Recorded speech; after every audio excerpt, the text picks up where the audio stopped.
Prime Asia TV ਦੇਖ ਰਹੇ ਸਾਰੇ ਦਰਸ਼ਕਾਂ ਦਾ ਮੈਂ ਗੁਰਪ੍ਰੀਤ ਸੰਧਾਵਾਲੀਆ ਸਵਾਗਤ ਕਰਦਾ ਜੀ ਪ੍ਰੋਗਰਾਮ ਪ੍ਰਾਈਮ ਫੋਕਸ ਦੇ ਵਿੱਚ। ਇੱਕ ਵਾਰ ਫਿਰ ਤੋਂ ਅਸੀਂ ਲਾਈਵ ਹਾਂ ਆਪਣੇ ਚੈਨਲ 'ਤੇ, ਨਾਲ ਦੇ ਨਾਲ ਸਾਡੇ YouTube ਚੈਨਲ 'ਤੇ, ਸਾਡੇ ਫੇਸਬੁੱਕ ਪੇਜ 'ਤੇ, ਸਾਡੀ ਐਪ 'ਤੇ, ਸਾਡੀ ਵੈਬਸਾਈਟ 'ਤੇ, ਜਿੱਥੇ ਜਿੱਥੇ ਵੀ ਤੁਸੀਂ ਜਿਸ ਵੀ ਤਰੀਕੇ ਨਾਲ ਇਸ ਵਕਤ ਪ੍ਰਾਈਮ ਏਸ਼ੀਆ ਟੀਵੀ ਨੂੰ ਦੇਖ ਰਹੇ ਹੋ, ਤੁਸੀਂ ਸਾਨੂੰ ਲਾਈਵ ਦੇਖ ਰਹੇ ਹੋਵੋਗੇ।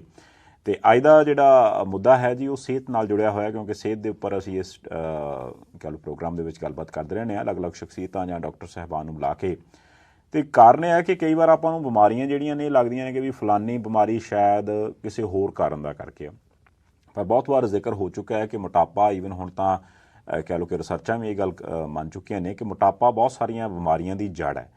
ਅਤੇ ਕਈ ਵਾਰ ਆਪਾਂ ਮੋਟਾਪੇ ਨੂੰ ਇਗਨੋਰ ਕਰ ਜਾਂਦੇ ਹਾਂ ਅਤੇ ਆਪਾਂ ਇਹ ਕਹਿੰਦੇ ਕਿ ਸ਼ਾਇਦ ਇਹ ਸਿਹਤ ਬਣੀ ਹੈ ਅਤੇ ਸਿਹਤ ਵਧੀਆ ਲੱਗਦੀ ਹੈ। ਸੋ ਠੀਕ ਹੈ, ਪਹਿਲਾਂ ਦੇ ਹਿਸਾਬ ਨਾਲ ਉਹ ਸਿਹਤਾਂ ਚਾਹੀਦੀਆਂ ਸੀ ਕਿਉਂਕਿ ਬੰਦਾ ਹੱਥੀਂ ਕੰਮ ਕਰਦਾ ਸੀ। ਪਰ ਹੁਣ ਆਪਾਂ ਤੁਸੀਂ ਨੋਟ ਕਰਕੇ ਦੇਖਿਓ 24 ਘੰਟਿਆਂ ਦੇ ਵਿੱਚੋਂ ਆਪਾਂ ਕਿੰਨਾ ਕੁ ਦੇਰ ਖੜ੍ਹੇ ਹੁੰਦੇ ਹਾਂ ਜਾਂ ਚੱਲਦੇ ਜਾਂ ਤੁਰਦੇ ਫਿਰਦੇ ਹਾਂ। ਸੋ ਆਪਣਾ ਜਿਹੜਾ ਕੰਮ ਕਰਨ ਦਾ ਤਰੀਕਾ ਹੈ ਉਹ ਬੜਾ ਆਰਾਮਦਾਇਕ ਹੋ ਚੁੱਕਾ। ਪਰ ਜੇ ਆਪਾਂ ਛਕਣ ਛਕਾਉਣ ਦੀ ਗੱਲ ਕਰੀਏ ਤਾਂ ਪਹਿਲਾਂ ਸਗੋਂ ਰੋਟੀ ਪਾਣੀ ਸਾਦਾ ਹੁੰਦਾ ਸੀ, ਅਤੇ ਹੁਣ ਤਾਂ ਆਪਾਂ ਤੁਹਾਨੂੰ ਪਤਾ ਪਦਾਰਥ ਹੀ ਇੰਨੇ ਜ਼ਿਆਦਾ ਨੇ ਵੀ ਬੰਦੇ ਦੇ ਮੂੰਹ 'ਚ ਵਧੋ ਵਧੀ ਪਾਣੀ ਆ ਜਾਂਦਾ। ਸੋ ਇਹ ਸਾਰੇ ਕੁਛ ਦੇ ਵਿੱਚ ਇਹ ਜਿਹੜਾ ਲਾਈਫ ਸਟਾਈਲ ਆਪਣਾ ਚੇਂਜ ਹੋ ਗਿਆ, ਉਹਦਾ ਕਰਕੇ ਮੋਟਾਪਾ ਇੱਕ ਕਹਿ ਲਓ ਕਿ ਭਿਅੰਕਰ ਬਿਮਾਰੀ ਦੀ ਤਰ੍ਹਾਂ ਆਪਾਂ ਨੂੰ ਚੰਬੜਦਾ ਜਾ ਰਿਹਾ। ਆਪਾਂ ਉਹਨੂੰ ਪਹਿਲਾਂ ਸਟਾਰਟਿੰਗ ਦੇ ਵਿੱਚ ਇਗਨੋਰ ਕਰ ਦਿੰਦੇ ਹਾਂ, ਪਰ ਹੌਲੀ ਹੌਲੀ ਉਹੀ ਮੋਟਾਪਾ ਜਦੋਂ ਗੋਡਿਆਂ 'ਤੇ ਅਸਰ ਪਾਉਣ ਲੱਗ ਪੈਂਦਾ, ਫਿਰ ਹੌਲੀ ਹੌਲੀ ਹੋਰਨਾਂ ਚੀਜ਼ਾਂ ਦੇ ਉੱਪਰ ਅਸਰ ਪਾਉਣ ਲੱਗ ਪੈਂਦਾ, ਤਾਂ ਅੰਦਰਲੀ ਫੈਟ ਕਿਤੇ ਨਾ ਕਿਤੇ ਸਾਨੂੰ ਅੰਦਰੋਂ ਖੋਖਲਾ ਕਰ ਦਿੰਦੀ ਹੈ। ਅਤੇ ਅਖੀਰ ਜਦੋਂ ਅਸੀਂ ਹੌਸਪੀਟਲ ਪਹੁੰਚਦੇ ਹਾਂ ਤਾਂ ਉਨੀ ਦੇਰ ਤੱਕ ਤਾਂ ਡਾਕਟਰ ਕਹਿੰਦੇ ਵੀ ਹੁਣ ਤਾਂ ਜੀ ਸੇਵਾ ਹੀ ਹੈ। ਸੋ ਕਾਰਨ ਇਹ ਹੈ ਕਿ ਇਸ ਮੋਟਾਪੇ ਨੂੰ ਆਪਾਂ ਥੋੜ੍ਹਾ ਜਿਹਾ ਸੀਰੀਅਸ ਲੈਣਾ ਚਾਹੀਦਾ। ਅਤੇ ਅੱਜ ਕੱਲ੍ਹ ਬਹੁਤ ਸਾਰੀਆਂ ਟੈਕਨੀਕਸ ਅਵੇਲੇਬਲ ਨੇ ਜਿਹਦੇ ਨਾਲ ਆਪਾਂ ਮੋਟਾਪੇ ਨੂੰ ਘਟਾ ਸਕਦੇ ਹਾਂ, ਮੋਟਾਪੇ ਬਾਰੇ ਹੋਰ ਇਨਫੋਰਮੇਸ਼ਨ ਜਾਂ ਲੈ ਸਕਦੇ ਹਾਂ। ਅੱਜ ਦੀ ਜਿਹੜੀ ਸਾਡੀ ਵਿਚਾਰ ਚਰਚਾ ਹੈ ਉਹ ਮੋਟਾਪੇ ਨਾਲ ਸੰਬੰਧਿਤ ਹੈ। ਅਤੇ ਸਾਰੀ ਗੱਲਬਾਤ ਦੇ ਲਈ ਮੇਰੇ ਨਾਲ ਸਟੂਡੀਓ 'ਚ ਨੇ ਡਾਕਟਰ ਜਸਮੀਤ ਸਿੰਘ ਆਹਲੂਵਾਲੀਆ, ਲਾਜਵੰਤੀ ਹੌਸਪੀਟਲ ਜਲੰਧਰ ਤੋਂ। ਆਪਾਂ ਉਹਨਾਂ ਦਾ ਸਵਾਗਤ ਕਰਦੇ ਹਾਂ। ਬਹੁਤ ਬਹੁਤ ਸਵਾਗਤ ਡਾਕਟਰ ਸਾਹਿਬ। ਅਤੇ ਡਾਕਟਰ ਸਾਹਿਬ, ਸਭ ਤੋਂ ਪਹਿਲਾਂ ਤਾਂ ਮੈਂ ਜ਼ਰੂਰ ਚਾਹਾਂਗਾ ਕਿ ਤੁਸੀਂ ਪ੍ਰਾਈਮ ਏਸ਼ੀਆ ਟੀਵੀ ਦੇ ਦਰਸ਼ਕਾਂ ਨੂੰ ਜ਼ਰੂਰ ਆਪਣੇ ਬਾਰੇ ਦੱਸੋ ਕਿ ਤੁਹਾਡੇ ਕੋਲ ਜਦੋਂ ਤੁਸੀਂ ਕਿਹਾ ਕਿ ਸੁਪਰ ਸਪੈਸ਼ਲਿਸਟ ਹੋ ਤੁਸੀਂ ਇਹ ਸਾਰੇ ਕੁਛ, 'ਤੇ ਤੁਸੀਂ ਥੋੜ੍ਹੀ ਜਿਹੀ ਆਪਣੇ ਬਾਰੇ ਜਾਣਕਾਰੀ ਜ਼ਰੂਰ ਸਾਡੇ ਦਰਸ਼ਕਾਂ ਨਾਲ ਸਾਂਝੀ ਕਰੋ। ਦੇਖੋ, ਹਰ ਕੰਮ ਦੇ ਵਿੱਚ ਅੱਜ ਕੱਲ੍ਹ ਸੁਪਰ ਸਪੈਸ਼ਲਿਟੀ ਹੈ, ਹਰ ਚੀਜ਼ ਫਰਦਰ ਰਿਫਾਈਨ ਹੋ ਰਹੀ ਹੈ ਜੀ। ਇਸੇ ਤਰ੍ਹਾਂ ਹੀ ਸਰਜਰੀ ਦੇ ਵਿੱਚ ਵੀ ਪਹਿਲਾਂ MS ਜਨਰਲ ਸਰਜਰੀ ਤੱਕ ਲੋਕ ਪੜ੍ਹਾਈ ਕਰਦੇ ਸੀ, ਫਿਰ ਅਲੱਗ-ਅਲੱਗ ਬ੍ਰਾਂਚਿਸ ਬਣ ਗਈਆਂ, ਜਿਸ ਤਰ੍ਹਾਂ urology, GI surgery, cancer surgery. ਇਸ ਤਰ੍ਹਾਂ ਹੀ ਦੂਰਬੀਨ ਦੇ ਆਪਰੇਸ਼ਨਾਂ ਦੀ ਇੱਕ ਸੁਪਰ ਸਪੈਸ਼ਲਿਟੀ ਹੈ fellowship of national board in minimal access surgery. So ਉਹ ਅਸੀਂ ਕੀਤੀ ਹੋਈ ਹੈ, ਜਿਹਦੇ ਨਾਲ ਅਸੀਂ ਦੂਰਬੀਨ ਦੇ ਹੈਲਪ ਦੇ ਨਾਲ ਪੇਟ ਦੇ ਆਲਮੋਸਟ ਸਾਰੇ ਤਰ੍ਹਾਂ ਦੇ ਆਪਰੇਸ਼ਨ ਕਰ ਸਕਦੇ ਹਾਂ। ਉਸ ਤੋਂ ਇਲਾਵਾ ਅਸੀਂ ਫੈਲੋਸ਼ਿਪ ਕੀਤੀ ਹੋਈ ਹੈ specially in bariatric and metabolic surgery abroad ਤੋਂ, ਤਾਇਵਾਨ ਤੋਂ। ਔਰ ਸਾਡਾ ਜਿਹੜਾ ਸੈਂਟਰ ਹੈ ਉਹ ਵੀ ਇੰਟਰਨੈਸ਼ਨਲ ਐਕਸਲੈਂਸ ਫੈਡਰੇਸ਼ਨ ਨਾਲ ਮਾਨਿਅਤਾ ਪ੍ਰਾਪਤ ਹੈ ਫॉर ਬੈਰੀਐਟ੍ਰਿਕ ਐਂਡ ਮੈਟਾਬੋਲਿਕ ਸਰਜਰੀ। ਮਤਲਬ ਕਿ ਸਾਡਾ ਸੈਂਟਰ ਦੇ ਸਟੈਂਡਰਡਸ ਇੰਟਰਨੈਸ਼ਨਲ ਸਟੈਂਡਰਡਸ ਨੂੰ ਮੈਚ ਕਰਦੇ ਨੇ। ਸਾਡੇ ਰਿਜ਼ਲਟਸ, ਸਾਡੇ ਕੰਮ ਕਰਨ ਦਾ ਤਰੀਕਾ, ਸਾਡੀ technique, everything matches what should be at par with the international levels ਜੀ। ਅਤੇ ਡਾਕਟਰ ਸਾਹਿਬ, ਇੱਕ ਗੱਲ ਹੈ ਕਿ ਵੀ ਜਿਵੇਂ ਕਹਿ ਲਓ ਕਿ ਵੀ ਤਕਨੀਕਸ ਆ ਰਹੀਆਂ ਨੇ, ਜਿਵੇਂ ਕਹਿ ਲਓ ਕਿ ਜਦੋਂ ਤੁਸੀਂ ਦੱਸਿਆ ਕਿ ਹਰ ਚੀਜ਼ ਦੇ ਵਿੱਚ ਐਡਵਾਂਸਮੈਂਟ ਆਈ ਜਾ ਰਹੀ ਹੈ, ਅਤੇ ਮੈਨੂੰ ਲੱਗਦਾ ਕਿ ਬਿਮਾਰੀਆਂ ਵੀ ਬੰਦੇ ਨੂੰ ਵੱਧਦੀਆਂ ਜਾ ਰਹੀਆਂ। ਅਤੇ ਹੁਣ ਮੇਰਾ ਖਿਆਲ ਮੋਟਾਪਾ ਜਿਹੜਾ ਉਹ ਵੀ ਕਈ ਤਰ੍ਹਾਂ ਦਾ ਨਹੀਂ ਹੋ ਗਿਆ। ਤੁਸੀਂ ਥੋੜ੍ਹਾ ਜਿਹਾ ਇਹਨੂੰ ਐਕਸਪਲੇਨ ਕਰ ਸਕੋਗੇ ਕਿ ਮੋਟਾਪਾ ਇੱਕੋ ਤਰ੍ਹਾਂ ਦਾ ਹੁੰਦਾ ਜਾਂ ਉਹਦੀਆਂ ਵੀ ਅਲੱਗ-ਅਲੱਗ ਕਹਿ ਲਓ ਕਿ ਵੀ ਵਰਾਇਟੀਆਂ ਹੁੰਦੀਆਂ ਨੇ? ਐਗਜ਼ੈਕਟਲੀ ਵੈਰਾਈਟੀ ਨਹੀਂ ਕਹਿ ਸਕਦੇ, ਪਰ ਅਲੱਗ-ਅਲੱਗ ਕਾਰਨ ਹੈ ਜੀ। ਜਿਸ ਤਰ੍ਹਾਂ ਅਗਰ ਤੁਸੀਂ ਦੇਖੋ, ਕੁਛ ਲੋਕਾਂ 'ਚ ਫੈਮਿਲੀ 'ਚ ਮੋਟਾਪਾ ਰਨ ਕਰਦਾ ਹੈ ਕਿ ਪੇਰੈਂਟਸ ਦਾ ਵੇਟ ਥੋੜ੍ਹਾ ਜ਼ਿਆਦਾ ਸੀਗਾ, ਅੱਗੋਂ ਇੱਕ ਬੱਚੇ ਦਾ ਵੇਟ ਜ਼ਿਆਦਾ ਹੈ, ਦੂਸਰੇ ਦਾ ਜ਼ਿਆਦਾ ਹੈ। ਸੋ ਉਹ ਲੋਕ ਵੇਟ ਲੂਜ਼ ਕਰਨ ਲਈ ਕੁਝ ਸਟਰਗਲ ਕਰਦੇ, ਬਟ ਦੈਟ ਡਜ਼ਨਟ ਮੀਨ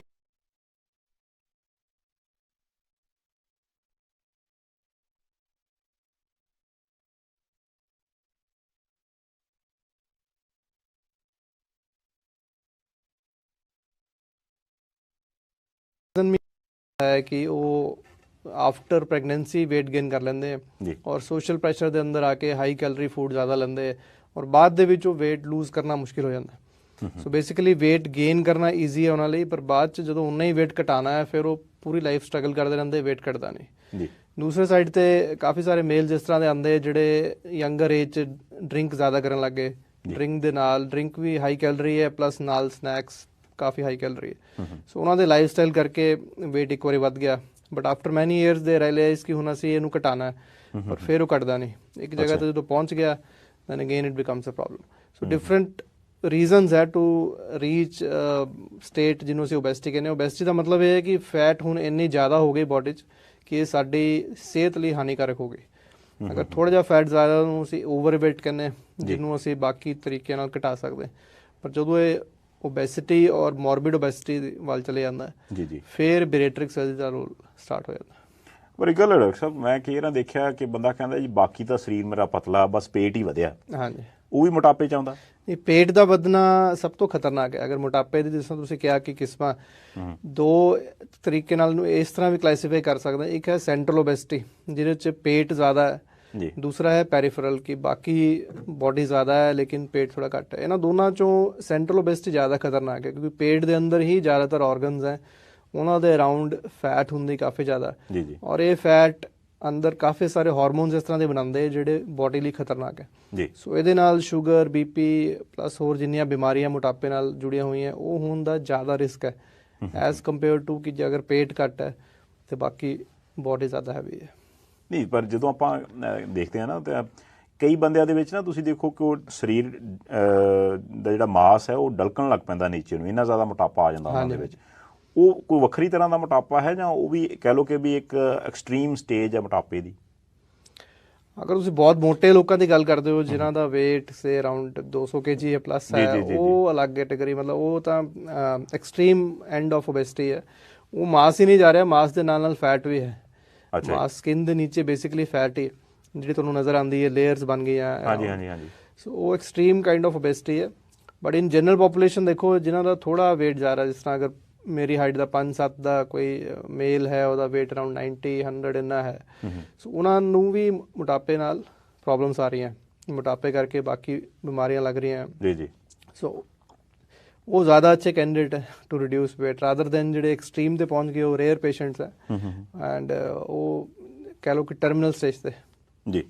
ਅੱਛਾ, ਤੁਸੀਂ ਜਿੱਦਾਂ ਗੱਲ ਕਰ ਰਹੇ ਹੋ ਗੁਰਵਿੰਦਰ ਸਿੰਘ ਜੀ, ਤੁਸੀਂ ਨਿਊਜ਼ੀਲੈਂਡ ਤੋਂ ਦੇਖ ਰਹੇ ਹੋ ਜੀ, ਤੁਸੀਂ ਕੋਈ ਵੀ ਸਵਾਲ ਤੁਹਾਡਾ ਜ਼ਿਹਨ 'ਚ ਆਵੇ ਤਾਂ ਤੁਸੀਂ ਵੀ ਪੁੱਛ ਸਕਦੇ ਹੋ ਜੀ। ਇਸ ਵਕਤ ਡਾਕਟਰ ਸਾਹਿਬ ਆਪਣੇ ਨਾਲ ਲਾਈਵ ਨੇ, ਮੋਟਾਪੇ ਨਾਲ ਰਿਲੇਟਡ, ਖਾਣ ਪੀਣ ਨਾਲ ਰਿਲੇਟਡ ਐਂਡ ਪਲੱਸ ਇਸ ਸਾਰੇ ਕੁਛ ਦੇ ਲਈ ਜਿਹੜਾ ਆਪਰੇਸ਼ਨ ਹੈ ਜਾਂ ਜਿਹੜਾ ਅਗਲੀਆਂ ਐਡਵਾਂਸ ਟੈਕਨੀਕਸ ਨੇ ਉਹਨਾਂ ਦੇ ਰਿਸਕ ਕੀ ਨੇ, ਉਹਨਾਂ ਦੀਆਂ ਪ੍ਰੋਬਲਮਸ ਕੀ ਨੇ, ਅਤੇ ਉਹਨਾਂ ਦੇ ਵਧੀਆ ਕਹਿ ਲਓ ਕਿ ਅੱਜ ਦੀ ਡੇਟ ਦੇ ਵਿੱਚ ਜਿਹੜੇ ਆਪਰੇਸ਼ਨਸ ਨੇ ਉਹ ਕਿਹੜੇ ਅਵੇਲੇਬਲ ਨੇ ਜਿਹਦੇ ਨਾਲ ਆਪਾਂ ਸੌਖਿਆਂ ਉਹ ਸਾਰਾ ਕੰਮ ਜਿਹੜਾ ਕੰਟਰੋਲ ਕਰ ਸਕਦੇ ਹਾਂ। ਇਹਦੇ ਬਾਰੇ ਸਵਾਲ ਤੁਹਾਡੇ ਜ਼ਿਹਨ 'ਚ ਆਵੇ ਤਾਂ ਤੁਸੀਂ ਪੁੱਛ ਸਕਦੇ ਹੋ। ਇੱਕ ਬਲਵੀਰ ਸਿੰਘ ਜੀ ਦਿਓਲ ਪੁੱਛਣਾ ਚਾਹੁੰਦੇ ਹੋ, ਕਹਿੰਦੇ ਜੇ ਪਰਿਵਾਰ ਦਾ ਹੀ ਮੰਨ ਲਓ ਟੱਬਰ ਹੀ ਮੋਟਾ ਹੈ, ਹਾਂਜੀ, ਤੇ ਉਹ ਫਿਰ ਉਹਦਾ ਕੀ ਹੱਲ ਹੈ ਜੀ? ਇੱਕ ਬੰਦੇ ਦਾ ਆਪਰੇਸ਼ਨ ਕਰਾ ਲਾਂਗੇ, ਉਹਦਾ ਕੀ ਹੋਊਗਾ? ਨਹੀਂ, ਇੱਕ ਕਰਕੇ ਕਰਾਉਣਾ ਪਏਗਾ। ਅੱਛਾ ਜੀ, ਜਾਂ ਸਾਰੇ ਇਕੱਠੇ ਆ? ਪਰ ਇਹ ਜ਼ਰੂਰੀ ਨਹੀਂ ਕਿ ਹਰ ਇੱਕ ਨੂੰ ਆਪਰੇਸ਼ਨ ਦੀ ਲੋੜ ਹੈ। ਮਤਲਬ ਜਦੋਂ ਸਾਡੇ ਕੋਲ ਆਉਣਗੇ ਅਸੀਂ ਹਾਈਟ weight ਦੇਖ ਕੇ, ਉਹਨਾਂ ਦਾ ਬੋਡੀ ਕੰਪੋਜੀਸ਼ਨ ਦੇਖ ਕੇ ਵੈਲਿਊਏਟ ਕਰਕੇ ਦੱਸ ਸਕਦੇ ਹਾਂ ਕਿ ਵਾਕਈ ਇਹਨਾਂ ਨੂੰ ਆਪਰੇਸ਼ਨ ਦੀ ਲੋੜ ਹੈ ਜਾਂ ਨਹੀਂ।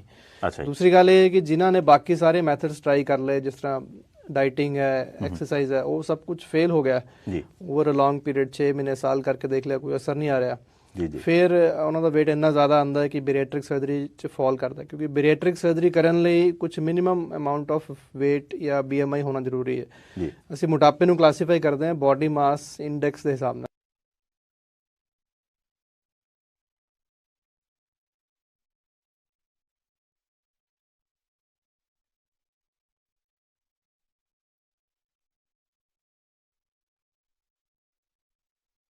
ਹਰ ਇੱਕ ਗਿਵਨ ਹਾਈਟ ਤੇ weight ਅਲੱਗ-ਅਲੱਗ ਹੋਏਗਾ। ਅਸੀਂ ਅਗਰ ਕੰਪੈਰੀਜ਼ਨ ਕਰਨਾ ਜਾਂ ਸਟੈਂਡਰਡਾਈਜ਼ ਕਰਨਾ 22.5 ਹੈ, ਸੋ 22.5 ਤੋਂ ਲੈ ਕੇ 27.5 ਤੱਕ ਅਸੀਂ ਓਵਰਵੇਟ ਕਹਿੰਦੇ ਜੀ, 27.5 ਤੋਂ 32.5 ਤੱਕ ਅਸੀਂ ਓਬੇਸਿਟੀ ਗ੍ਰੇਡ 1 ਕਹਿੰਦੇ ਕਿ ਹੁਣ ਮੋਟਾਪਾ ਹੈ, ਖਤਰਨਾਕ ਹੈ, ਲੇਕਿਨ ਹਾਲੇ ਵੀ ਥੋੜਾ ਕੰਟਰੋਲ ਹੋ ਸਕਦਾ, ਹਾਲੇ ਆਪਰੇਸ਼ਨ ਦੀ ਲੋੜ ਨਹੀਂ। ਲੇਕਿਨ 32.5 ਤੋਂ ਉੱਪਰ ਆਪਰੇਸ਼ਨ ਦੀ ਕੈਟੇਗਰੀ ਸਟਾਰਟ ਹੋ ਜਾਂਦੀ ਹੈ। ਅੱਛਾ ਜੀ, ਇਹਦੋਂ ਤੋਂ ਅਸੀਂ ਸਟਾਰਟ ਕਰਦੇ ਹਾਂ। ਇਹ ਮੇਰਾ ਖਿਆਲ ਹਰਪ੍ਰੀਤ ਜੀ, ਤੁਸੀਂ ਜਿੱਦਾਂ ਸਵਾਲ ਪੁੱਛਿਆ ਕਿ ਵੀ ਹਾਈਟ weight ਦੇ ਹਿਸਾਬ ਨਾਲ ਨਾਰਮਲ weight ਕਿੰਨਾ ਹੋਣਾ ਚਾਹੀਦਾ, ਜਿੱਦਾਂ ਡਾਕਟਰ ਸਾਹਿਬ ਨੇ ਦੱਸਿਆ ਕਿ BMI ਦਾ ਜਿਹੜਾ ਕਹਿ ਲਓ ਕਿ ਫਾਰਮੂਲਾ ਹੈ, ਤੁਸੀਂ ਗੂਗਲ 'ਤੇ ਵੀ ਜਾ ਕੇ ਦੇਖ ਸਕਦੇ ਹੋ, ਈਵਨ ਆਪਣੇ ਫੋਨ 'ਚ ਐਪ ਤੋਂ ਵੀ ਡਾਊਨਲੋਡ ਕਰਕੇ ਦੇਖ ਸਕਦੇ ਹਾਂ। ਉਹਦੇ 'ਚ ਕਰਨਾ ਕੀ ਹੈ ਕਿ ਤੁਸੀਂ ਆਪਣੀ ਜਿਹੜੀ ਹਾਈਟ ਹੈ ਉਹ ਤੇ ਆਪਣਾ ਜਿਹੜਾ weight ਹੈ ਉਹਦੇ ਵਿੱਚ ਫਿੱਟ ਕਰਨਾ, ਅਤੇ ਉਸ ਤੋਂ ਬਾਅਦ ਜੋ ਉਹਦੀ ਵੈਲਿਊ ਆਉਂਦੀ ਹੈ, ਜਿਵੇਂ ਕਿ ਡਾਕਟਰ ਸਾਹਿਬ ਨੇ ਦੱਸਿਆ ਕਿ ਉਹ 22.5 ਤੋਂ ਲੈ ਕੇ ਅਤੇ 27.5 ਦੇ ਵਿੱਚ ਮੋਟਾਪੇ ਦੀ ਗੱਲਬਾਤ ਹੈ, 27.5 ਤੋਂ 32.5 ਤੱਕ ਜਾਂਦਿਆਂ ਓਬੇਸਿਟੀ ਯਾਨੀ ਕਿ ਨੰਬਰ 1 ਵਾਲੀ ਓਬੇਸਿਟੀ ਹੋ ਗਈ, ਯਾਨੀ ਕਿ ਆਪਰੇਸ਼ਨ ਨਾਲ ਨੂੰ ਤੁਰਨ ਲੱਗੇ ਹੋ। ਅਤੇ ਜੇ 32.5 ਤੋਂ ਉੱਪਰ ਨੂੰ ਤੁਰ ਪਿਆ ਕੰਮ, ਅਤੇ ਨਾਲ ਦੀ ਨਾਲ ਤੁਹਾਨੂੰ ਪ੍ਰੋਬਲਮਸ ਵੀ ਨੇ, ਸ਼ੂਗਰ ਹੈ ਜਾਂ ਮਾੜਾ ਮੋਟਾ ਚੈੱਕਅਪ ਕਰਾਉਣੇ ਹੋ ਤਾਂ ਕੋਲੈਸਟਰੋਲ ਦੀ ਲੈਵਲ ਵੀ ਆਉਣ ਲੱਗ ਪੈਂਦੇ ਗੱਲਬਾਤ, ਤਾਂ ਫਿਰ ਉੱਥੇ ਤੁਹਾਨੂੰ ਆਪਰੇਸ਼ਨ ਦੀ ਲੋੜ ਹੋ ਸਕਦੀ ਹੈ। ਮੇਰਾ ਖਿਆਲ ਤੁਸੀਂ ਇਸ ਵਕਤ ਨਾਲ ਦੀ ਜਿਵੇਂ ਕਿ ਡਾਕਟਰ ਸਾਹਿਬ ਨੇ ਦੱਸਿਆ ਕਿ ਉਹ 22.5 ਤੋਂ ਲੈ ਕੇ ਅਤੇ 27.5 ਦੇ ਵਿੱਚ ਮੋਟਾਪੇ ਦੀ ਗੱਲਬਾਤ ਹੈ, 27.5 ਤੋਂ 32.5 ਤੱਕ ਜਾਂਦਿਆਂ ਓਬੇਸਿਟੀ ਯਾਨੀ ਕਿ ਨੰਬਰ 1 ਵਾਲੀ ਓਬੇਸਿਟੀ ਹੋ ਗਈ, ਯਾਨੀ ਕਿ ਆਪਰੇਸ਼ਨ ਨਾਲ ਨੂੰ ਤੁਰਨ ਲੱਗੇ ਹੋ। ਤੇ ਜੇ 32.5 ਤੋਂ ਉੱਪਰ ਨੂੰ ਤੁਰ ਪਿਆ ਕੰਮ ਤੇ ਨਾਲ ਦੀ ਨਾਲ ਤੁਹਾਨੂੰ ਪ੍ਰੋਬਲਮਸ ਵੀ ਨੇ, ਸ਼ੂਗਰ ਹੈ ਜਾਂ ਮਾੜਾ ਮੋਟਾ ਚੈੱਕਅਪ ਕਰਾਉਣੇ ਹੋ ਤਾਂ ਕੋਲੈਸਟਰੋਲ ਦੀ ਲੈਵਲ ਵੀ ਆਉਣ ਲੱਗ ਪੈਂਦੇ ਗੱਲਬਾਤ, ਤਾਂ ਫਿਰ ਉੱਥੇ ਤੁਹਾਨੂੰ ਆਪਰੇਸ਼ਨ ਦੀ ਲੋੜ ਹੋ ਸਕਦੀ ਹੈ। ਮੇਰਾ ਖਿਆਲ ਤੁਸੀਂ ਇਸ ਵਕਤ ਨਾਲ ਦੀ ਨਾਲ ਤਾਂ ਸ਼ੋਅ ਦੇਖੀ ਜਾਓ ਤੇ ਨਾਲ ਦੀ ਨਾਲ ਇਹਨੂੰ ਚੈੱਕ ਵੀ ਕਰ ਲਓ ਕਿ ਤੁਹਾਡਾ ਇਸ ਵਕਤ ਹਾਲਾਤ ਕੀ ਨੇ, ਤੇ ਜੇ ਉਸ ਤੋਂ ਉੱਪਰ ਆਉਂਦਾ ਤਾਂ ਚੱਲਦੇ ਸ਼ੋਅ ਦੇ ਵਿੱਚ ਤੁਸੀਂ ਉਹਦੇ ਬਾਰੇ ਵੀ ਸਵਾਲ ਪੁੱਛ ਸਕਦੇ ਹੋ ਵੀ ਹੁਣ ਇਹਦਾ ਹੱਲ ਜਿਹੜਾ ਆਪਾਂ ਉਹ ਕੀ ਕਰਨਾ। ਅੱਛਾ, ਇੱਕ ਸਵਾਲ ਅਕਸਰ ਆਉਂਦਾ ਰਹਿੰਦਾ, ਹੁਣ ਉਸ ਤੋਂ ਫਿਰ ਆ ਗਿਆ ਜੀ ਇੱਕ ਵਾਰ ਦੁਬਾਰਾ। ਬਲਵੀਰ ਸਿੰਘ ਜੀ ਪੁੱਛਦੇ ਆ, ਖਰਚਾ ਕਿੰਨਾ ਕੁ ਆਉਂਦਾ ਜੀ ਸਾਰੇ ਕੁਛ ਦਾ?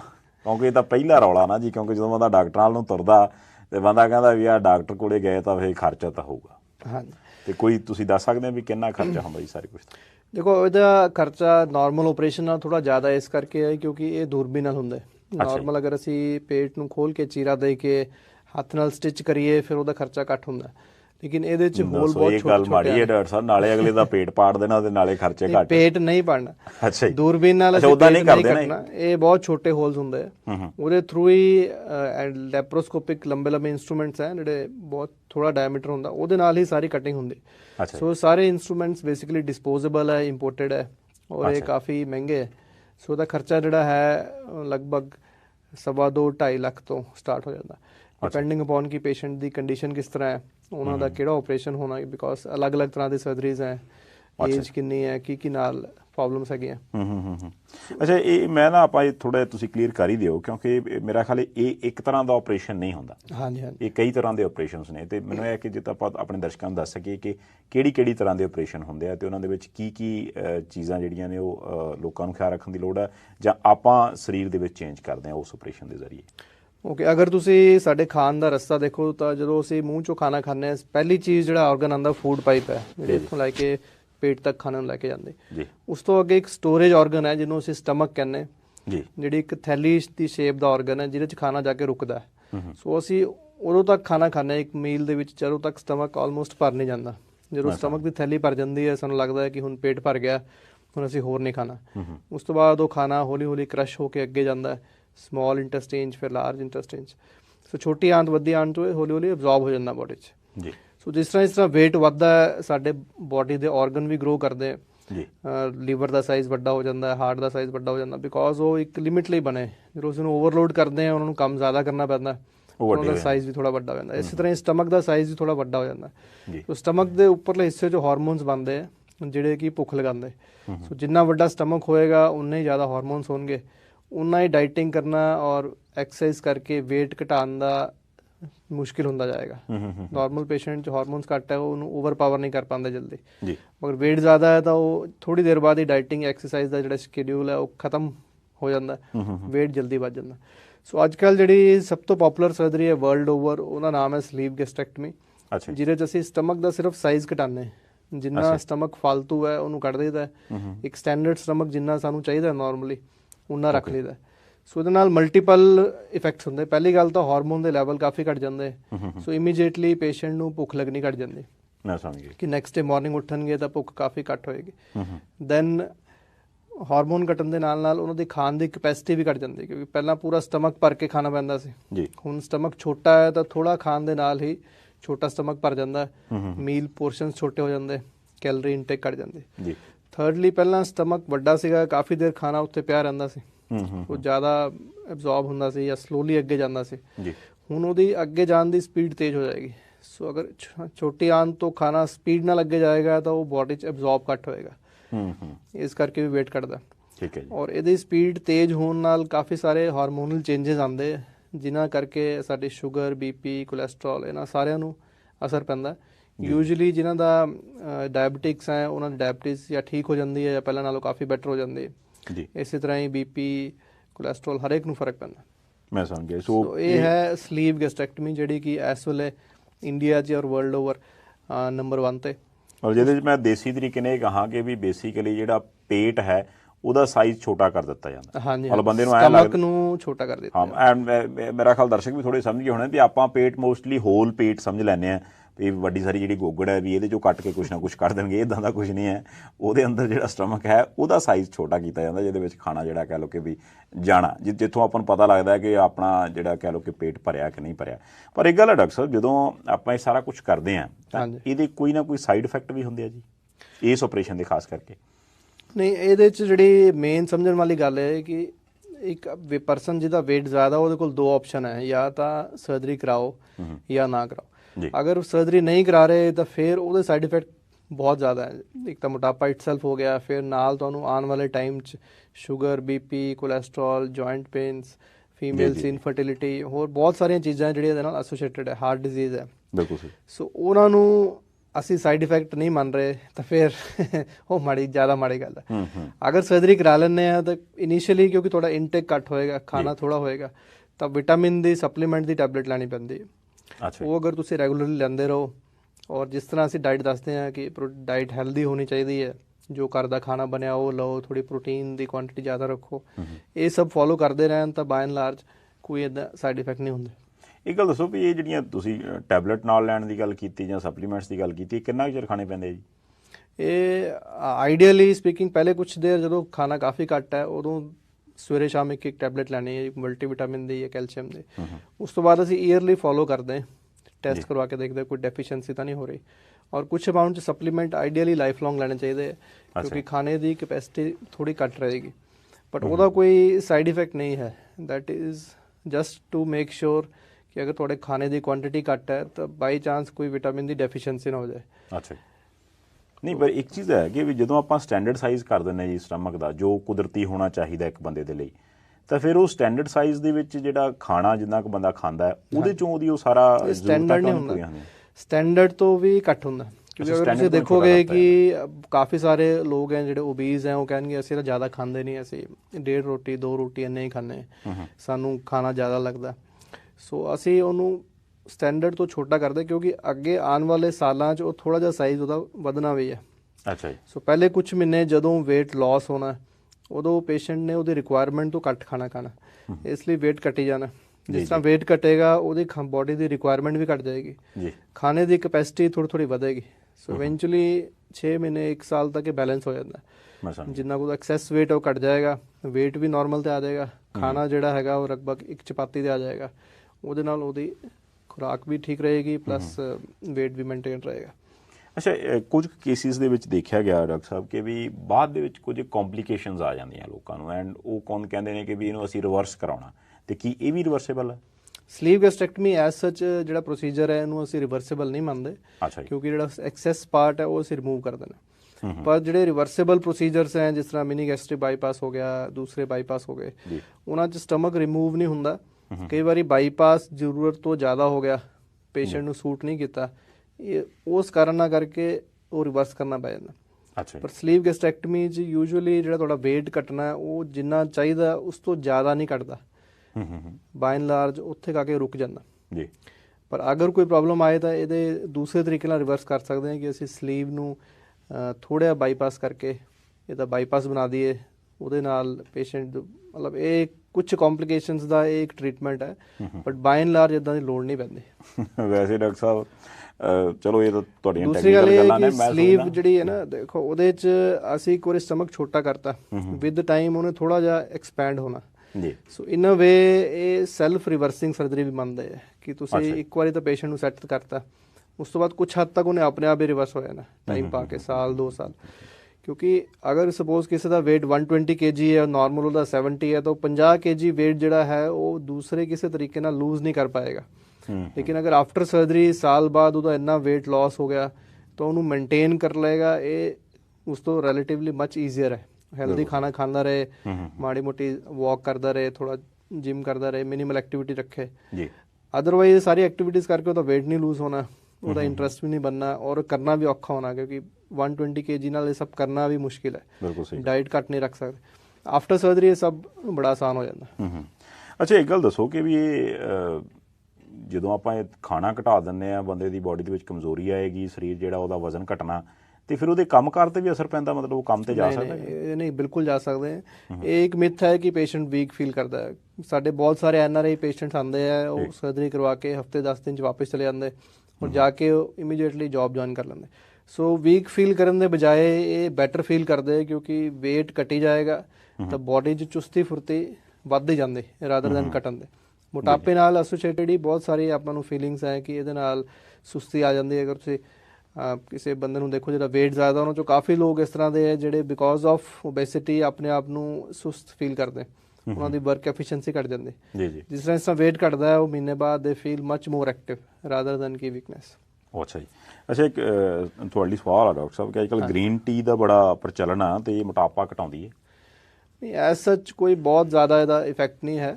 ਇਨਫੈਕਟ ਜਿੰਨੀਆਂ ਵੀ ਮੈਡੀਸਿਨਸ ਹੈ ਉਹਨਾਂ ਦਾ ਓਵਰਆਲ ਇਫੈਕਟ ਜਿਹੜਾ ਹੈ 5 ਤੋਂ 10% ਤੱਕ ਹੀ ਹੈ ਮੈਕਸਿਮਮ। ਜਿੰਨਾ ਤੁਹਾਡਾ weight ਹੈ ਇੰਨਾ ਹੀ ਘਟੇਗਾ। 5% ਜੇ ਤੁਸੀਂ ਮਿਨੀਮਲ ਟਰਾਈ ਕਰਦੇ ਹੋ, ਜਿਸ ਤਰ੍ਹਾਂ ਕਿਸੇ ਦੀ ਏਜ ਅਰਾਊਂਡ 45 60 ਜਾਂ 50 ਹੈ, ਉਹ ਜ਼ਿਆਦਾ ਇੰਟੈਂਸਿਵ ਐਕਸਰਸਾਈਜ਼ ਨਹੀਂ ਕਰ ਸਕਦਾ, ਥੋੜੀ ਡਾਈਟਿੰਗ ਕਰਦੇ ਆ, ਥੋੜੀ ਵਾਕ ਕਰਦੇ, ਉਹ 5% weight ਘਟਾ ਲੈਂਦੇ। ਦੂਸਰੇ ਪਾਸੇ ਜਿਹੜੇ ਯੰਗ ਲੋਕ ਹੈ ਜਿਹੜੇ ਬਹੁਤ ਜ਼ਿਆਦਾ ਐਫਰਟ ਕਰਦੇ ਉਹ 10% ਘਟਾ ਲੈਂਦੇ। ਪਰ ਪ੍ਰੋਬਲਮ ਇਹ ਹੈ ਕਿ ਜਦੋਂ ਇਹ ਘਟਦਾ ਹੈ, ਸਪੋਜ਼ 3 ਮਹੀਨੇ 4 ਮਹੀਨੇ 'ਚ ਘਟਿਆ, ਉਸ ਤੋਂ ਬਾਅਦ ਇਹ ਕਿਤੇ ਨਾ ਕਿਤੇ ਜਾ ਕੇ ਬ੍ਰੇਕ ਹੋ ਜਾਂਦੀ ਹੈਬਿਟ, ਤੁਹਾਡੇ ਹਾਰਮੋਨਸ ਓਵਰ ਪਾਵਰ ਕਰ ਦਿੰਦੇ। ਸੋ ਅਗਰ ਤੁਸੀਂ 10 kg ਘਟਾਇਆ ਦੁਬਾਰਾ ਫਿਰ ਉਹ 12 kg ਵੱਧਦਾ। ਇਹਨੂੰ ਯੋਯੋ ਫਿਨੋਮੀਨਾ ਕਹਿੰਦੇ। ਯੋਯੋ ਬੱਚਿਆਂ ਦਾ ਟॉय ਹੁੰਦਾ ਜੀ, ਉਹਨੂੰ ਜਿੰਨੀ ਜ਼ੋਰ ਦੀ ਅਸੀਂ ਨੀਚੇ ਸੁੱਟਾਂਗੇ ਉਨੀ ਜ਼ੋਰ ਦੀ ਉਹ ਵਾਪਸ ਰੀਬਾਊਂਡ ਕਰੇਗਾ। ਸੋ ਇਹ ਨੋਨ ਰਿਸਰਚ ਦੇ ਵਿੱਚ ਇਹ ਟਰਮ ਯੂਜ਼ ਹੁੰਦੀ ਹੈ ਯੋਯੋ ਫਿਨੋਮੀਨਾ। weight ਜਿੰਨਾ ਘਟਾਇਆ ਤੁਸੀਂ ਉਸ ਤੋਂ ਜ਼ਿਆਦਾ ਵਧੇਗਾ, ਫਿਰ ਦੁਬਾਰਾ ਪੇਸ਼ੈਂਟ ਫਿਰ ਥੋੜੇ ਦਿਨ ਬਾਅਦ ਟਰਾਈ ਕਰੇਗਾ, ਉਹ ਫਿਰ ਉਸ ਤੋਂ ਜ਼ਿਆਦਾ ਵਧੇਗਾ। ਸੋ ਇਸੇ ਸਾਈਕਲ 'ਚ ਹੀ ਉਹ 100 ਤੋਂ 110 ਤੋਂ 120 ਇਸ ਤਰ੍ਹਾਂ ਘੁੰਮਦੇ ਰਹਿੰਦੇ ਰਾਦਰ ਦੈਨ ਨੀਚੇ ਆਉਂਦੇ। ਅੱਛਾ, ਇੱਕ ਗੱਲ ਦੱਸੋ, ਇੱਕ ਸਵਾਲ ਹੋਰ ਹੈ, ਉਹ ਕਹਿੰਦੇ ਆ ਕਿ ਵੀ ਕਈ ਬੰਦਿਆਂ ਨੂੰ ਤਾਂ ਪਾਣੀ ਵੀ ਘਿਓ ਵਾਂਗੂ ਲੱਗਦਾ ਤੇ ਕਈਆਂ ਨੂੰ ਘਿਓ ਵੀ ਕੁਛ ਨਹੀਂ ਆਉਂਦਾ, ਇਹ ਕੀ ਚੱਕਰ? ਇਹ ਕੁਛ ਹੱਦ ਤੱਕ ਠੀਕ ਹੈ। ਜਿਸ ਤਰ੍ਹਾਂ ਤੁਸੀਂ ਹੁਣੇ ਆਪਣੇ ਸਟੂਡੀਓ 'ਚ ਦੇਖੋ, ਕੁਛ ਲੋਕ ਜਿਹੜੇ ਹੈ ਉਹ ਸਭ ਕੁਝ ਖਾਂਦੇ ਆ ਲੇਕਿਨ ਫਿਰ ਵੀ weight ਨਹੀਂ ਵੱਧ ਰਿਹਾ। ਸੋ ਜਿਹਦਾ weight ਨਹੀਂ ਵੱਧ ਰਿਹਾ ਔਰ ਅਗਰ ਉਹਨੂੰ ਕੋਈ ਹੋਰ ਪ੍ਰੋਬਲਮ ਨਹੀਂ ਵੀ ਹੈ, ਦੈਨ ਆਈ ਵੁੱਡ ਸੇ ਇਹ ਤਾਂ ਗੋਡਸ ਗਿਫਟ ਹੈ ਕਿ ਤੁਹਾਡਾ weight ਨਹੀਂ ਵੱਧ ਰਿਹਾ ਔਰ ਏਜ ਹੋਣ ਦੇ ਬਾਵਜੂਦ ਤੁਹਾਡਾ weight ਸਟੇਬਲ ਹੈ। ਸੋ ਦੇ ਆਰ ਲੱਕੀ ਪੀਪਲ ਕਿ ਉਹਨਾਂ ਦੀ ਜੀਨਸ ਇਸ ਤਰ੍ਹਾਂ ਦੀਆਂ ਇਨਹੈਰੀਟਿਡ ਕਿ ਉਹਨਾਂ ਦਾ weight ਨਹੀਂ ਵੱਧ ਰਿਹਾ, ਪ੍ਰੋਵਾਈਡਡ ਕਿ ਉਹਨਾਂ ਨੂੰ ਕੋਈ ਹੋਰ ਬਿਮਾਰੀ ਨਹੀਂ ਹੈ, ਮਤਲਬ ਅੰਡਰਲਾਈਂਗ ਕੋਈ ਥਾਇਰੋਇਡ ਦੀ ਪ੍ਰੋਬਲਮ ਜਾਂ ਹੋਰ ਕੁਛ ਨਹੀਂ। ਬਾਕੀ ਕੁਛ ਲੋਕਾਂ 'ਚ ਡੈਫੀਨੇਟਲੀ ਜੈਨੇਟਿਕ ਪ੍ਰੋਬਲਮ ਹੁੰਦੀ ਹੈ ਕਿ weight ਜਲਦੀ ਵੱਧਦਾ। ਔਰ ਇੱਕ ਲੈਵਲ 'ਤੇ ਜਦੋਂ ਤੁਹਾਡਾ weight ਵੱਧ ਗਿਆ, ਸਪੋਜ਼ 70 ਨਾਰਮਲ ਹੈ, ਤੁਸੀਂ 80 'ਤੇ ਆ ਗਏ, 85 'ਤੇ ਆ ਗਏ, 90 'ਤੇ ਆ ਗਏ, ਉਸ ਤੋਂ ਉੱਪਰ ਵਧਾਉਣਾ ਹੋਰ ਵੀ ਈਜ਼ੀ ਹੈ ਕਿਉਂਕਿ ਤੁਹਾਡੀ ਸਟਮਕ ਦੀ ਕੈਪੈਸਿਟੀ ਜ਼ਿਆਦਾ ਹੈ। ਤੁਹਾਡੇ ਅੰਦਰ ਜਿਹੜਾ ਬੋਡੀ ਦਾ ਇੱਕ ਬੇਜ਼ਲ ਮੈਟਾਬੋਲਿਕ ਰੇਟ ਹੁੰਦਾ ਹੈ ਕਿ ਬੋਡੀ ਰੈਸਟ 'ਤੇ ਆਪਣਾ ਕਿੰਨਾ ਐਨਰਜੀ ਸਪੈਂਡ ਕਰਦੇ।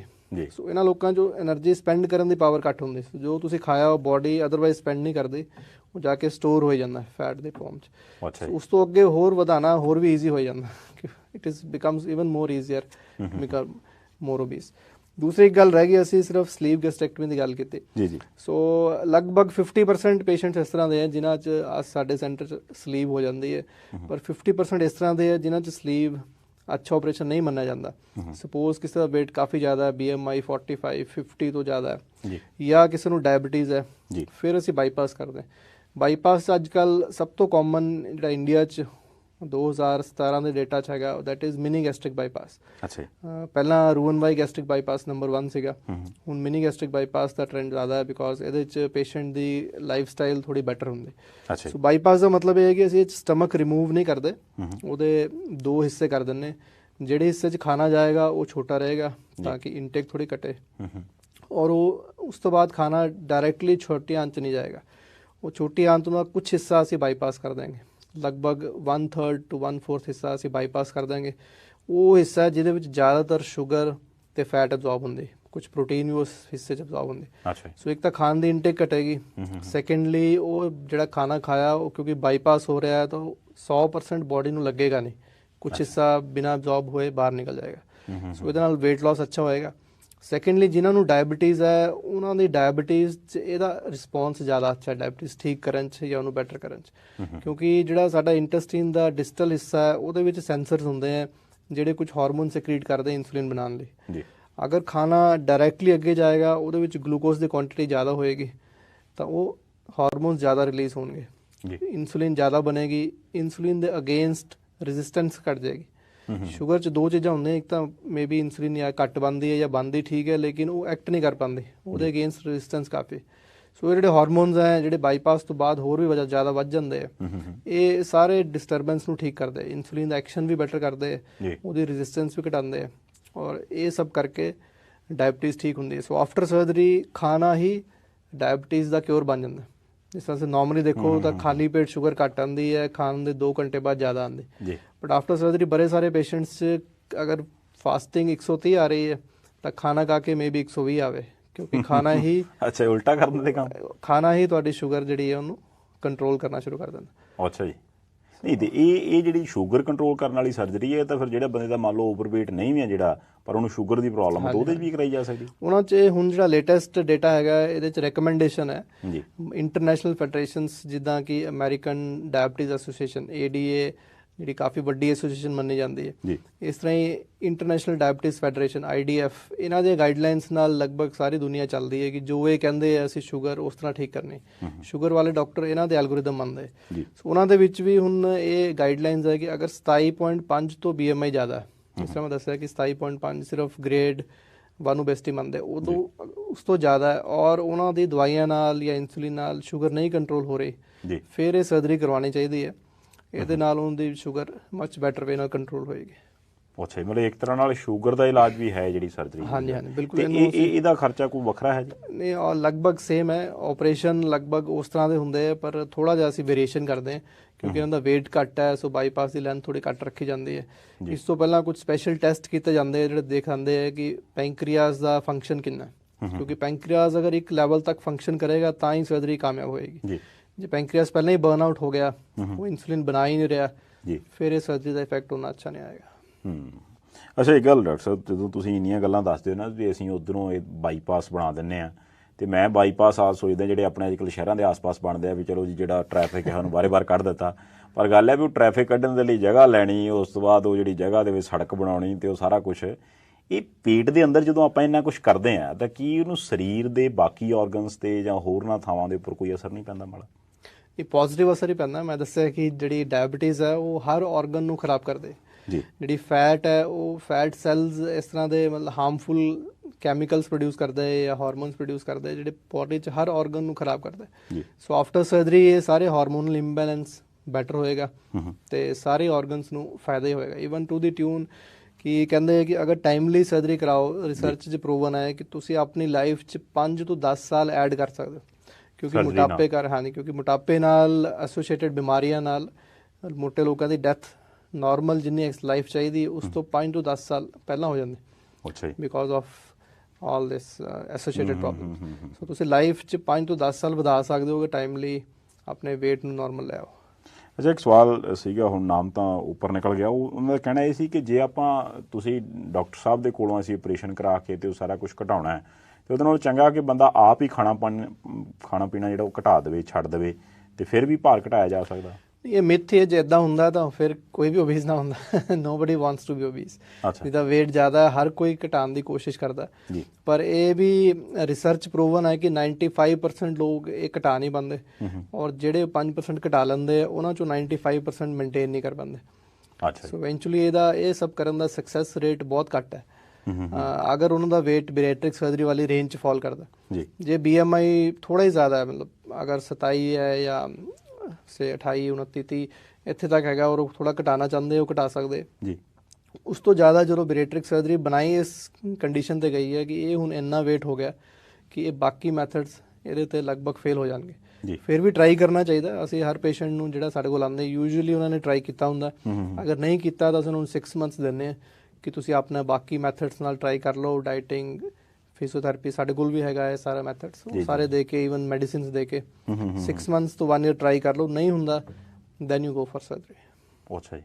ਤੇ ਇੱਕ ਚੀਜ਼ ਮੈਨੂੰ ਜ਼ਰੂਰ ਸਮਝਾਓ ਡਾਕਟਰ ਸਾਹਿਬ ਕਿ ਜਦੋਂ ਆਪਾਂ ਇਹ ਗੱਲ ਕਰਦੇ ਹਾਂ ਤਾਂ ਜਿਹੜੀ ਕਿਸੇ ਵੀ ਬੰਦੇ ਨੇ ਡਿਸਾਈਡ ਕਰਨਾ ਕਿ ਮੈਂ ਕਿਸ ਡਾਕਟਰ ਕੋਲ ਜਾਣਾ ਜਾਂ ਕਿਸ ਸੈਂਟਰ 'ਚ ਜਾਣਾ, ਤਾਂ ਉਹਦੇ ਲਈ ਕਿਹੜੀਆਂ ਐਸੀਆਂ ਚੀਜ਼ਾਂ ਤੁਸੀਂ ਦੱਸਣੀਆਂ ਚਾਹੋਗੇ ਕਿ ਵੀ ਆਹ ਚੀਜ਼ਾਂ ਜ਼ਰੂਰ ਦੇਖੀਆਂ ਜਾਣ ਕਿ ਜਿਹੜਾ ਸਰਜਨ ਹੈ ਉਹ ਕੌਣ ਆ ਜਾਂ ਜਿਹੜਾ ਸੈਂਟਰ ਹੈ ਮੈਂ ਕਿੱਥੇ ਜਾ ਰਿਹਾ ਜਾਂ ਉਸ ਤੋਂ ਪਹਿਲਾਂ ਜੇ ਮੈਂ ਕੁਝ ਪ੍ਰੈਪਰੇਸ਼ਨ ਕਰਨੀ ਹੈ ਤਾਂ ਕੀ ਕਰੇ ਬੰਦਾ? ਓਕੇ, ਸੋ ਇਸ ਤਰ੍ਹਾਂ ਨਹੀਂ ਕਿ ਕੋਈ ਇੱਕ ਸੈਂਟਰ ਵਰਲਡ ਓਵਰ ਜਾਂ ਇੰਡੀਆ 'ਚ ਸਭ ਤੋਂ ਅੱਛਾ ਹੈ, ਬਾਕੀ ਨਹੀਂ। ਕਾਫੀ ਸਾਰੇ ਸੈਂਟਰਸ ਨੇ ਜਿਹੜੇ ਐਕਸਲੈਂਸ ਫॉर ਸਰਜਰੀਕਲ ਹੈ ਜੀ। ਮੈਂ ਤੁਹਾਨੂੰ ਬਰੋਡਲੀ ਦੱਸ ਸਕਦਾ ਕਿ ਸੈਂਟਰ ਦਾ ਜਿਹੜਾ ਸਰਜਨ ਜੋ ਆਪਰੇਟ ਕਰ ਰਿਹਾ ਹੈ ਉਹਦੀ ਟ੍ਰੇਨਿੰਗ ਇੰਨੀ ਅੱਛੀ ਹੋਣੀ ਚਾਹੀਦੀ ਹੈ ਕਿ ਇੱਕ ਲੈਵਲ ਤੱਕ ਕਿ ਉਹ ਬਾਕੀ ਸਰਜਰੀ ਨੂੰ ਸੇਫਲੀ ਕਰ ਸਕੇ।